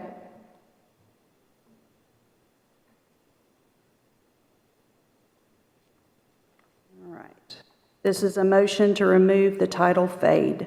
Mr. Tidwell? Yes. Mrs. Rosales? Yes. Ms. Sharp? Yes. Mr. Vaught? No. Mr. Vaughn? Yes. Mrs. Darby? Yes. Mrs. Maxwell? No. Motion passed to remove fade. Next, we have Fire Force, Book 1 by Atushi Ochikubo. The media recommendation is to retain. Ms. Maxwell, Yes, Mr. I'd Tidwell. like to make a motion to remove this one as well. Second. Any more discussion? Okay. Mrs. Darby? To remove, correct? Yes. Yes. Mr. Vaught? No. Mrs. Rosales? Yes. Mr. Vaughn? Yes. Mr. Tidwell? Yes. Ms. Sharp? Yes. Mrs. Maxwell? No. Motion passed to remove. Title is Fire Force Book 1. Number 10, we have Gaiaholic by Carolyn Mackler. The recommendation is to retain in high school. So moved. Second. Thank you, Ms. Rosales. Any other comments? Mr. Tidwell, did you have your hand up? I'm sorry. No. Sorry, so sorry. Okay, we can go ahead with the roll call. Okay, this is a motion to retain Gaiaholic. Mrs. Rosales? Yes. Mr. Vaught? Yes. Mr. Tidwell? Yes. Ms. Sharp? Yes. Mr. I'm sorry, I think I... Vaughn. No. Mrs. Darby? No. Mrs. Maxwell? Yes. Okay, motion to retain, passed. Okay, next we have Juliet Takes a Breath by Gabby Rivera. Media recommendation is to remove. So moved. I'll second it. Yeah. All in favor say aye. Aye. Any opposed? Motion passes. Next we have Lady Midnight, The Dark Artifices by Cassandra Clare. The media recommendation is to retain in high school. So moved. I'll second it.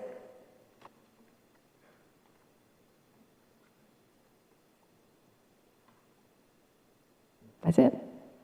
All right, this is a motion to retain in high school. Title is Lady Midnight. Mrs. Darby? No. Mrs. Rosales? Yes. Mr. Vaught? Yes. Mr. Vaughn? No. Mr. Tidwell? No. Ms. Sharp? No.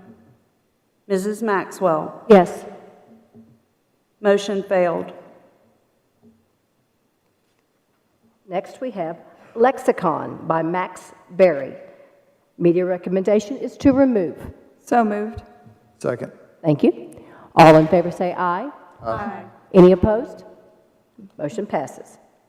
Next we have Maybe Now by Colleen Hoover. Media recommendation is to remove. So moved. Thank you. Second. Ms. Vaughn. Thank you, Mr. Rosales. All in favor say aye. Aye. Any opposed? Motion passes. Next we have Me, Earl, and the Dying Girl by Jesse Andrews.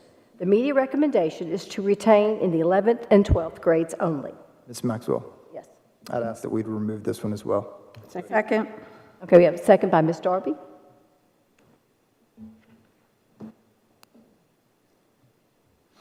You ready? Go ahead. All right.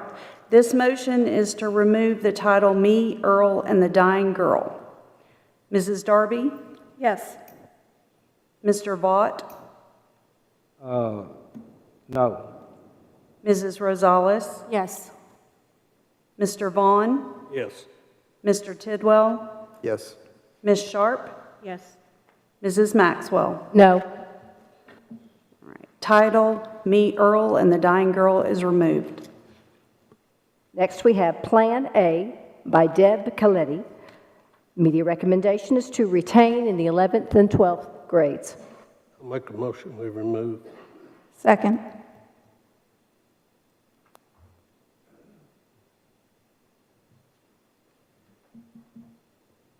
All right, this is a motion to remove title Plan A.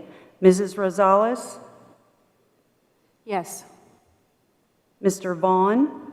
Yes. Mr. Tidwell? Yes. Ms. Sharp? Yes. Mr. Vaught? No. Mrs. Darby? Yes. Mrs. Maxwell? No. Title Plan A is removed. Next, we have Real Live Boyfriends by E. Lockhart. Media recommendation is to retain. So moved. I'll second it.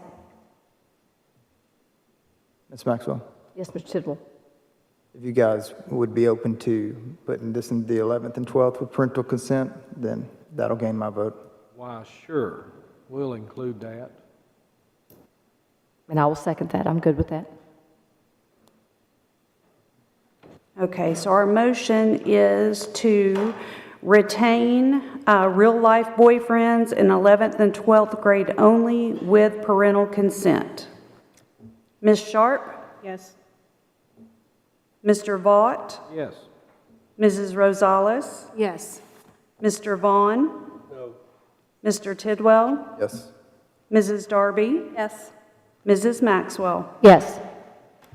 Motion to retain. Next, we have The Detour by S.A. Bodine, and the media recommendation is to retain. So moved. I'll second it. Ms. Maxwell? Yes, Ms. Rosales. Okay, so this book talks about a pretty heavy topic, and it's in the middle schools. So will it be possible to have parental consent or just leave it in high school with parental consent? That would be up to Parental Mr. consent. Vaught. Are you willing to amend? I'm looking for a recommendation from,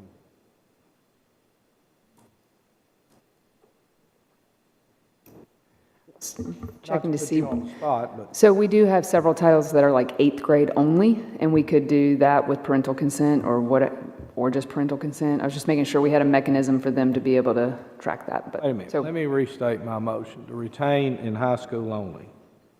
Okay. Retain in high school only is a motion. I will second that. Okay.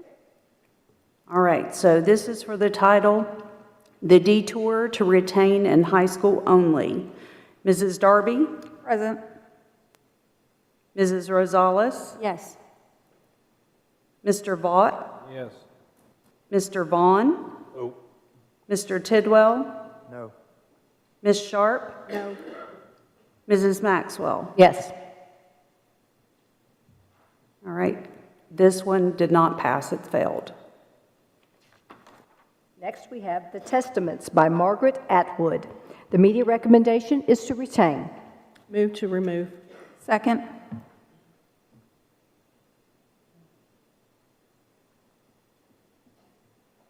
Okay. All right, Mr. Vaught? No. Mr. Vaughn? Yes. Mrs. Darby? Yes. Ms. Sharp? Yes. Mr. Tidwell? Yes. Mrs. Rosales? Yes. Mrs. Maxwell? No. All right. This title, The Testaments, has been removed. Next, we have This is the Kind of Epic Love Story by Cassine Callender. The recommendation is to retain in high school. Move to remove. Yes. Second. I think Mr. Tidwell came in second to Darby. Yeah, he beat you. Okay. All right, the motion is to remove This is Kind of an Epic Love Story. Mr. Tidwell? Yes. Mrs. Rosales? Yes. Ms. Sharp? Yes. Mr. Vaught? No. Mr. Vaughn? Yes. Mrs. Darby? Yes. Mrs. Maxwell? No. Passed to remove. Next, we have You Know Sex, Bodies, Gender, Puberty, and Other Things by Corey Silverberg. The media recommendation is to retain in high school. Ms. Motion Maxwell? to remove. Second. Ms. Maxwell? Yes. Thank you, sorry.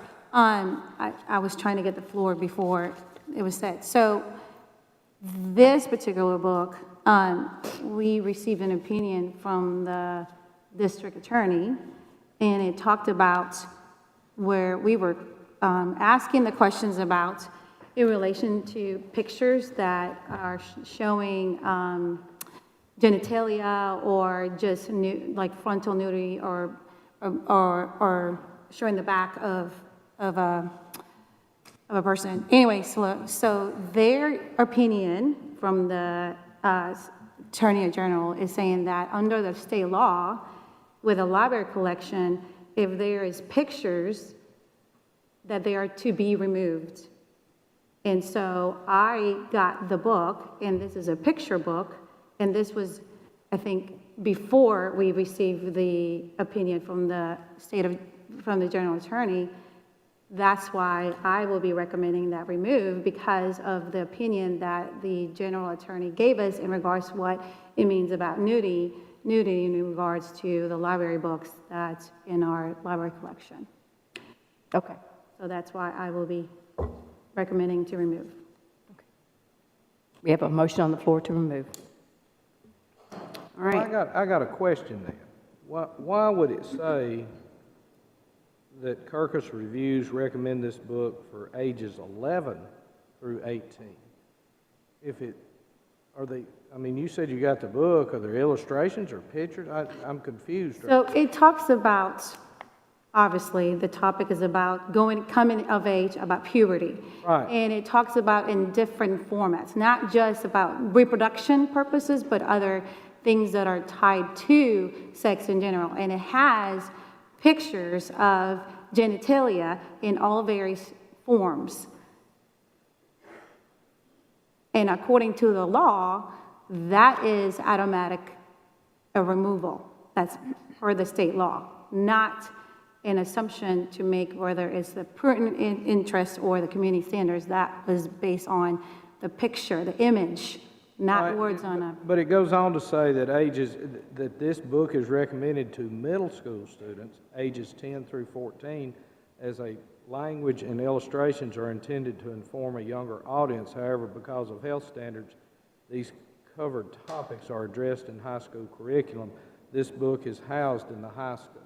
I personally, as an adult, I wouldn't recommend this for my child at 11 years old. Okay. And I understand that this is an 11 through 18 for whatever reasons, but...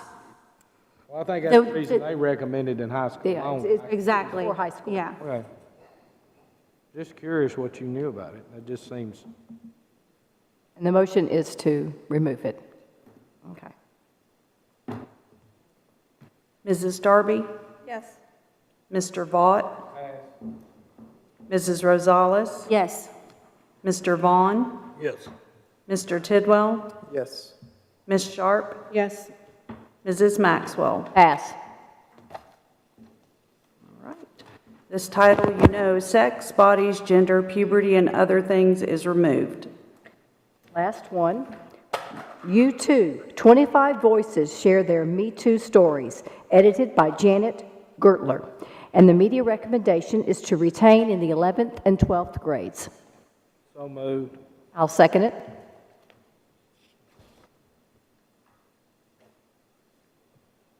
Any discussion? Okay, roll call. All right, this motion is to retain in 11th and 12th grades only. The title is You Too. Mrs. Rosales? Yes. Mr. Vaughn? We're voting to remove it, is that right? This is to retain it. No. Mr. Tidwell? No. Ms. Sharp? No. Mr. Vaught? Yes. Mrs. Darby? No. Mrs. Maxwell? Yes. Motion failed.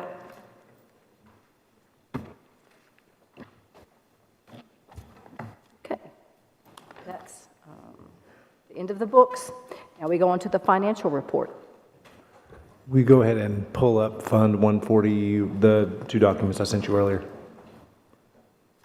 So this is just an overview of what we are looking at budget-wise. So a couple budget things to look at. And I think this is good for everyone to understand kind of where we are. So this is a TISA estimate. Most of our funding is actually done at the state level. That is where all of our additional funding is coming from. So the board has a copy of this just to give you an idea of, as we're compiling this, this is for everyone to see. The state funding we are looking at in our preliminary, and the board has a copy of this as well, it just has our March preliminary. From the state, we will get $366,123,828 as of right now. Comparatively to last year, we received $343,375,620. That gives us new revenue in the amount of $22,748,208. That does include charter school enrollments, and after the first year, charter schools are funded directly based on their enrollment. So you will see that enrollment for the 3 charter schools currently, Rutherford Collegiate Prep, American Classical, and Springs Empower, is 794 students, 0.52. We know that there's not a half of a student somewhere, but it's just funded as on the reporting periods. You'll see beside that is an average of $11,000 per student. Just like us for TISA, it actually generates per student, whether it's special education, ESL, 11,000 is just kind of the average. So you will see our 3 charter schools will earn $8.7 million, and so that's deduction from the $22 million. In TISA, there's an additional $500 for charter school students. This used to be part of the charter school construction grant that was allocated, so it's here. That subtracts $397,000, and again, this is not controversial. This is students that are at our 3 charter schools generating funds, so those funds go to them. The caveat is that anytime you, as a charter school, adds a grade level, just as last year, it's projected on that grade level's funding.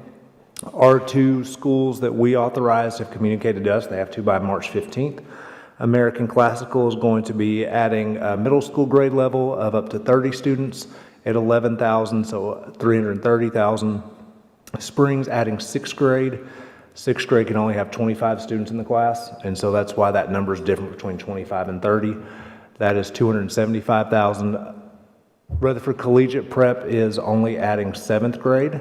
I have $500,000 to $2 million because it is a little bit unknown. They don't have to have that to us until June. It should be just on projected enrollment for 7th grade, which would only be a couple dozen students in a couple classrooms, something I think the board just needs to be aware of.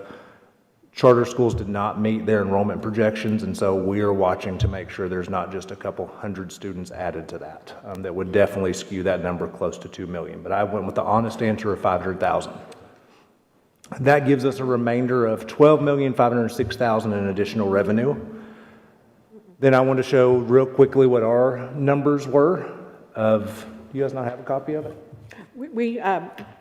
Okay, guys, I got another one. Somebody needs one. No, we've got it. Okay. Here's what we are looking at from a budget perspective of what we are looking at from a district. A 2.5% raise for our staff, which is roughly $8 million.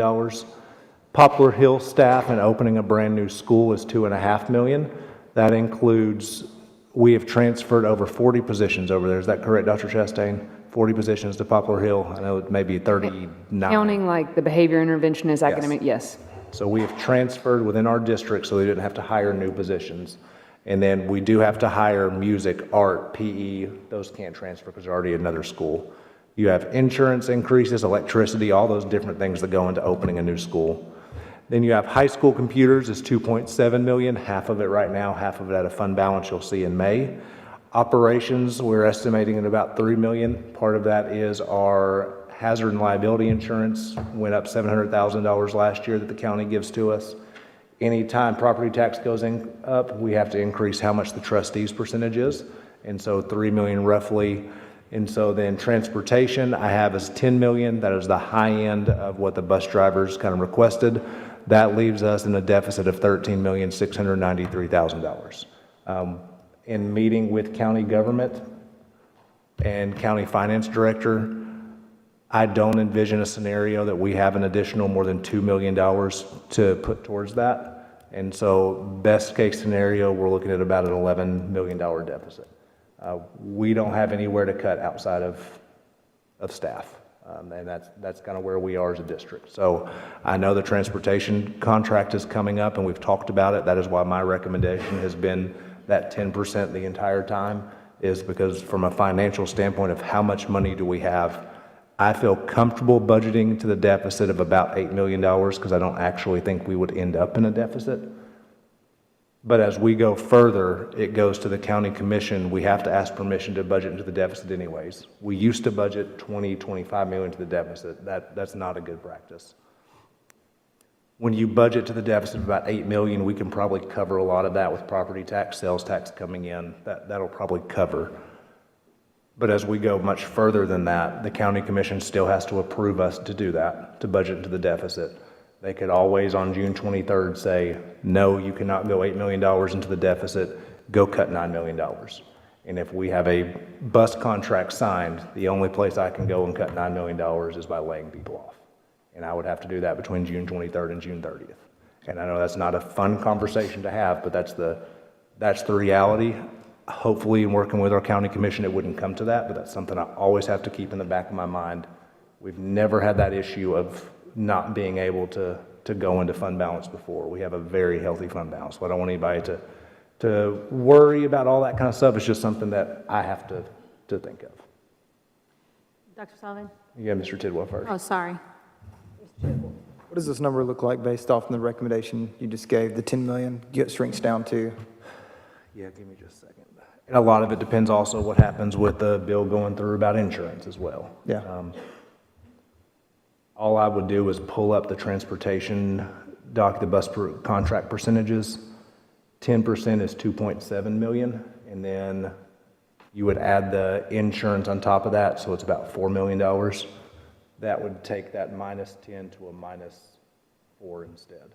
And then you're looking at that 7-8 million, which is kind of what I've targeted from the beginning. What you said the insurance was, 1.3 is what we're looking at, just as kind of as an average of looking at $4,000 per route that we would cover.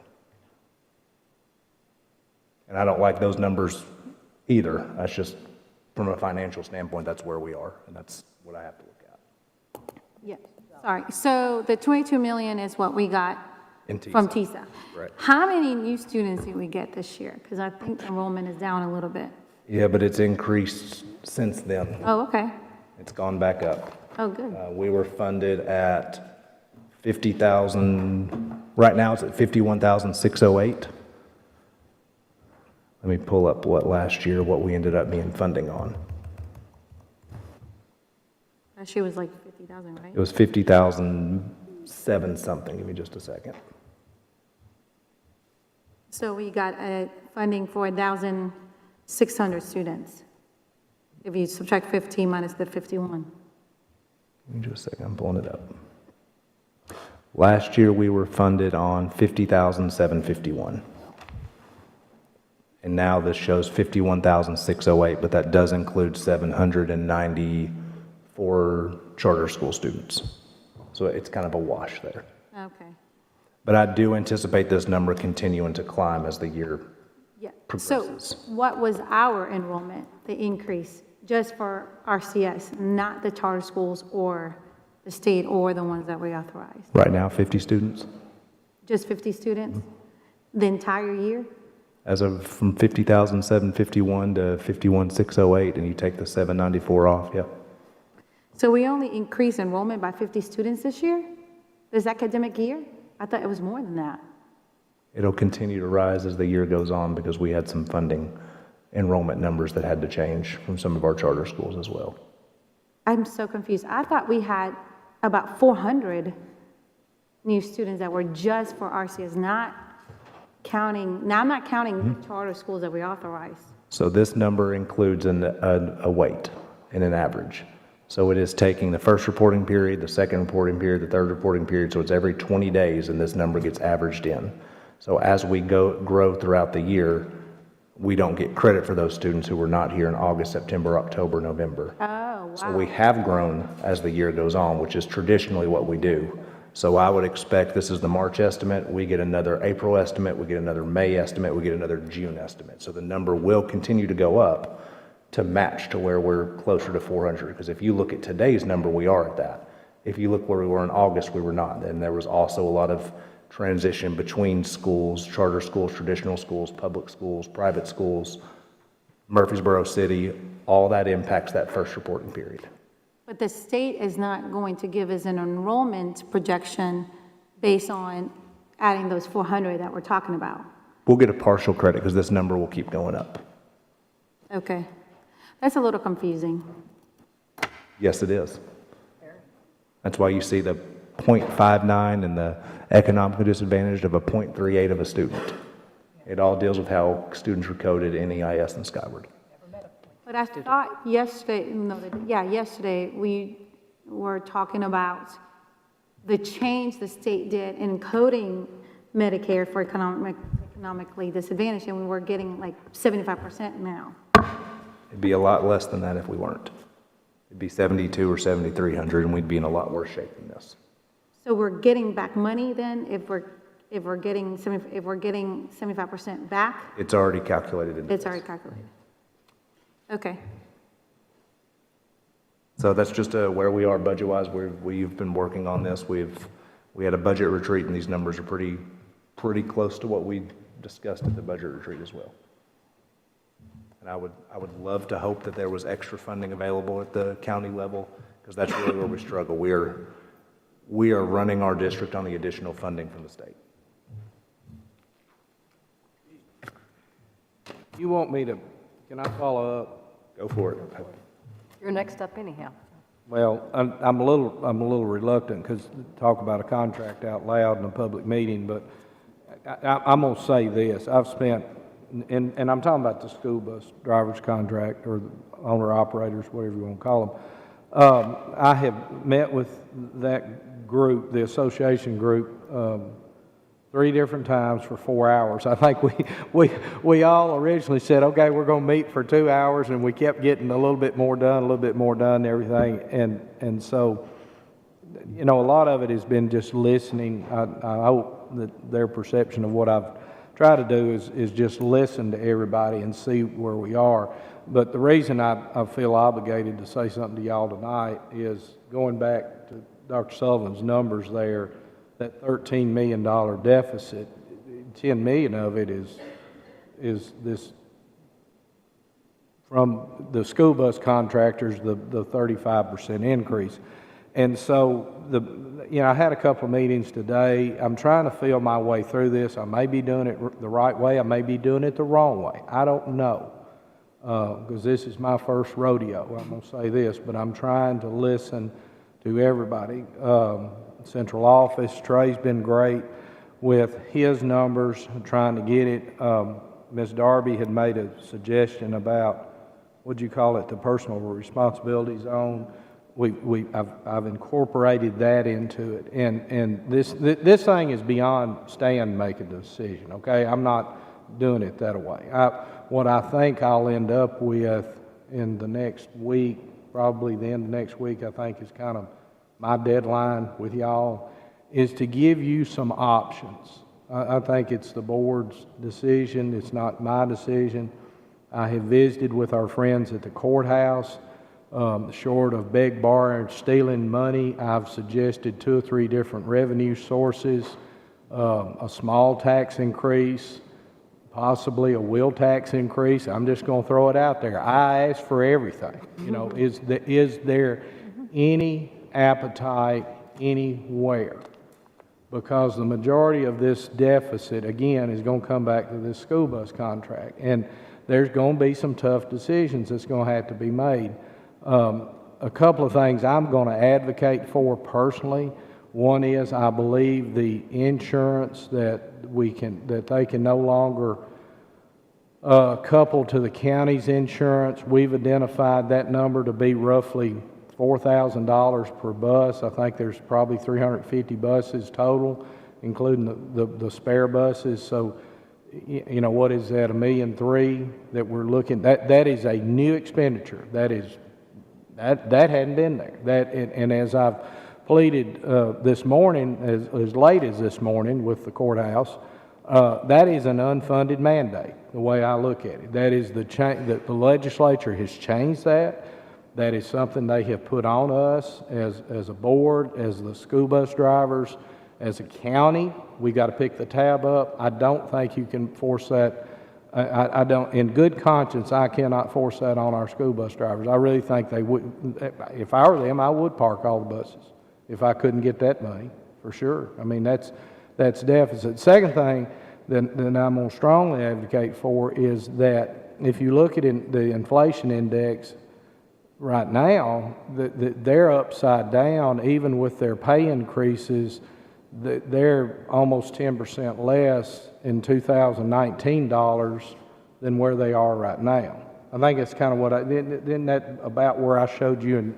And we met with courthouse and commissioner today, the finance director, to go. And that was what we were kind of going through. You know, it's like, you know, heck, you know, we've got to get them up to at least zero. I mean, that's got to be the starting point. I mean, they came in and asked for 35%. I get that, and we've been back and forth, and you know, there's some numbers been tossed around by both sides of it if we could get the funding. But this is going to come down to the appetite, really, for our commissioners, the county commission, trying to get 11, 12, 13 votes there to fund this. And I really, it's going to take all of us to come together really to get it done. And I'm speaking out loud. I'm talking about this board.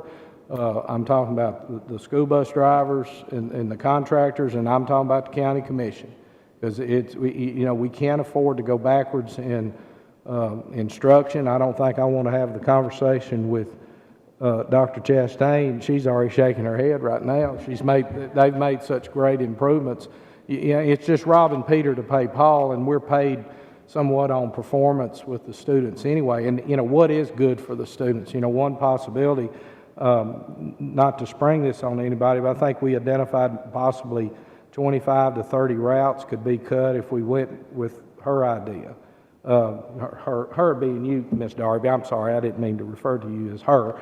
But, you know, that is a possibility to look at that, and that would be roughing that through my head, about $2.7 million, $2.8 million right there. That would go a long way to a pay increase for the remaining drivers. So those are, I think everything's on the table right now, and when I get through with this, y'all are going to have a cafeteria plan of choices to make. But there's a couple of things I'm going to advocate strongly for, and one of them is that insurance. I just can't see that us not picking up the tab for that. But did I say anything out of place? No, the only thing I'll bring up, and the board has this as part of our TISA from last year, part of the TISA funds is required to go to teacher salaries. And so last year, as an example, $6.5 million had to go to teacher salaries as designated by the governor's requirements to get to $50,000. And so when you're looking at $8 million going, there's not a lot of room to cut there either. What kind of response did you get on the wheel tax? I mean, to me, that's Zero. everybody. Mr. Zero. Long, I didn't get a good response on any any of it. the suggestion I made this morning. I mean, nobody wants to pay more taxes, right? But and the reason it just came to me last night about the wheel tax sticker, I thought, of course, everybody hates it, right? But there's you know, because it was put on for the retirement of the debt for Oakland and Riverdale High School, and that bond's been paid off years ago, and we still have that. I mean, it's just a revenue source. But you know, because this is transportation, this is something related to transportation. You know, did it make sense? Okay, there's a little over 300,000 vehicles. $10 would get us $3 million. Would every taxpayer in Rutherford County that's got a vehicle, hell, I got 5 at home and 10 at the office, you know, it's going to hit me as hard as anybody. You know, is that a hard ask for us? I don't know. I'm looking at every angle. Everybody's going to be mad when this is over with. I'm going to tell you, probably. You know, Ed Jordan told me years ago when I got in politics, he said, Stan, he said, when you vote on something, after about 3 votes, you've made everybody mad. And so I've got that behind me. That happened in September, so everybody's already mad. Nobody's going to be happy. But the only thing I think we've got to be rational about it. We've got to look at, you know, the opportunities as they present ourselves. What are they?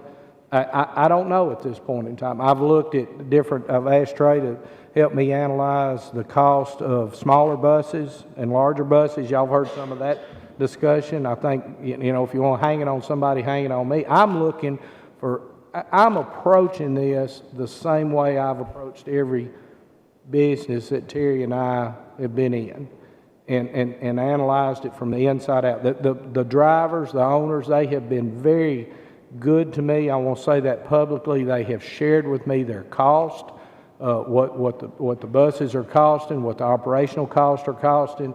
We've had a hard discussion about the insurance. I will go to bat for them on that. I have no qualms about that. That's just, it's not their fault, it's not our fault, but we got to have liability insurance.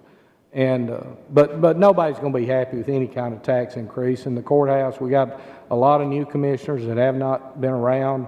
Bob Bullen and I figured out years ago it was easier to do 2 or 3 cents a year, a nickel, than it was to do 10 or 15 cents at one time. And that's kind of what I'm pleading for here with them. But it's right now it's falling on deaf ears. But we'll see how this unfolds in the next 30, 45 days. Our problem is Dr. Sullivan's got to have a budget. We got to vote on it to submit it to the courthouse, and then that ramification of what goes on back and forth. And I don't feel for the commissioners. I really don't. Nobody wants to vote for a tax increase. I've said it publicly. I don't want to pay any more taxes. But a wise man told me in a budget committee meeting one night, and I never will forget him asking that, and I've told several of y'all this. This is back when it cost $4,500 to educate a child in this school system. And one of the best businessmen I've ever been around in this community, Mr. Vester Waldron, was chairman of the budget committee at the time, and he asked the question, how much does it cost to incarcerate a prisoner at the workhouse or at the county jail? And at that time, it was about $18,000, and the statement was made, it's a hell of a lot cheaper to educate them than it is to lock them up. I know, and that sounds, I'm being facetious, I'm trying to be funny, I'm really not, because we as a society have obligated ourselves to educate our young people and to make them productive citizens, to help them find their way in life. And I tease all Jackson and Chandler's buddies right now, I want to make sure they get a good job because I'm going to be drawing Social Security for much longer, and I want to make sure somebody's paying into that system right now, right? But somebody did it for us. We've got to do it for the next. We just got to be prudent about it. And somehow we'll get there. I know we'll get there. That's my campaign. Yeah, we'll wait on Fund 177 till the next meeting, because I want this to kind of be the highlight of what we were talking about. The one thing on Fund 177 that is an option is that the board or the county commission could always request to use Fund 177 to fund this. Now, that would take away our ability to do pretty much anything with deferred maintenance. HVAC, roofing, paving, that is an option that the board has. That is also an option that the county commission has on the floor at any time as to whatever we submit. They could very well say, here are 5 pennies, and that covers the deficit for your bus drivers. And so I had hoped we'd be able to get further ahead on Fund 177 with some of that funding, and eventually we had talked about using some of that to start building high schools, but in the whole realm, just know that that's a possibility that could happen as well instead of a property tax increase. Yes, Ms. Sharp. What is our deferred maintenance currently?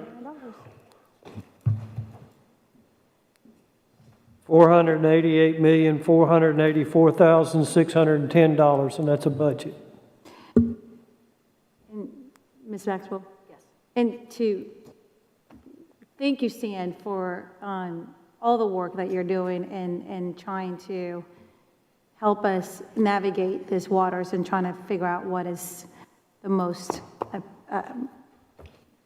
what is appropriate for us. I don't know what word to say, equitable or whatever, but thank you. And to Dr. Sullivan's point is that with that Fund 177, we've taken money out of Fund 141 to fund 177. Like, we took 10 pennies last budget, and the budget before that, it was 10 pennies.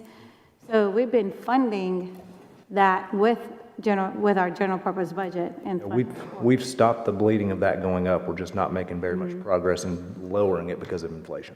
And last budget, the budget before last, the one that we're operating right now in 2025, 2024 and 2025, we also gave money out of general purpose budget to pay back our debt service. And I think it was, was it $8 million or was it more than, or was it $14 million? No, we covered the high school additions, so it was 14 or 15 million of what covered the actual debt service. Yes. So And the 30 million for the elementary school that we paid for. And we paid half of that. So we've been trying for the past, since I've been on the board, being fiscally responsible by moving around pennies to service both funds and to pay that service just so that we can build schools. And on top of that, with this budget that we have, when you compare our district with other districts in the per pupil expense, as big as we are, we're not even in the top, like we're at the bottom. We're about $10,000 per student, which just shows in what we're trying to do with not as much money, but yet we are able to have great results. I mean, we're level 5 schools. What I'm trying to say is that we're trying to pull a weight. Even though it doesn't seem like we're trying to pull our weight, and some people may not see that, but we have been trying to pull our weight and trying to be fiscally responsible and watching the taxpayer dollars as well. And I would say we have said for the last 2.5 years, I know since Brian and I have been doing this, we could float it for 2 years and balance it. The third year was when we were, and this is the third year. And I can't speak for the county, but I think everybody's been under the same understanding of we could do it for 2 years. The third year is when we're going to struggle. And in 2 years, the maintenance of effort moratorium on not increasing it goes away. So that's going to be I know Ms. Sharp, she stepped out for a second, has brought that up multiple times. Right now, the maintenance of effort doesn't have to increase, but there's going to be a pretty big increase in a couple years when that goes away. But it's mind-boggling to me that it's always been close to $500 million, and we do things to try to, shave off, and it just doesn't seem to move the needle at all. We still remain at almost $500 million. $500 million, and you're only taking $20 million off a year. It doesn't do it. Yeah, so it's a balancing act in trying to shuffle all of that. So I think what I'm trying to get at is that we need help from everyone that's here.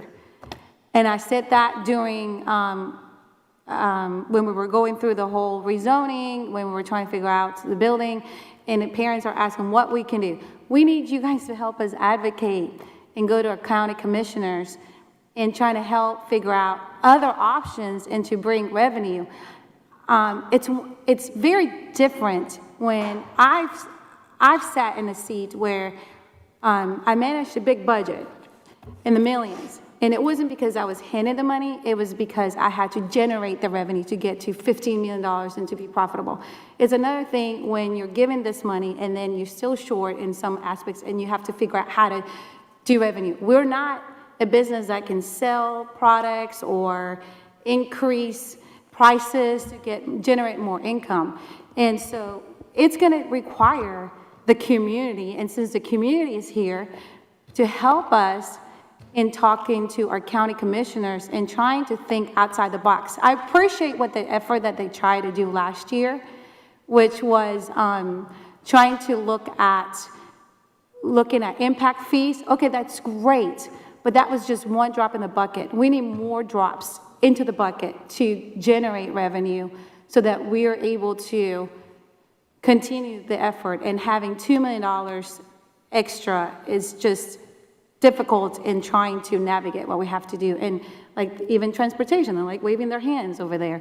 So we need everyone to help. So, and I appreciate everyone coming because they're advocating for books, but we need to advocate for revenue and funding as well.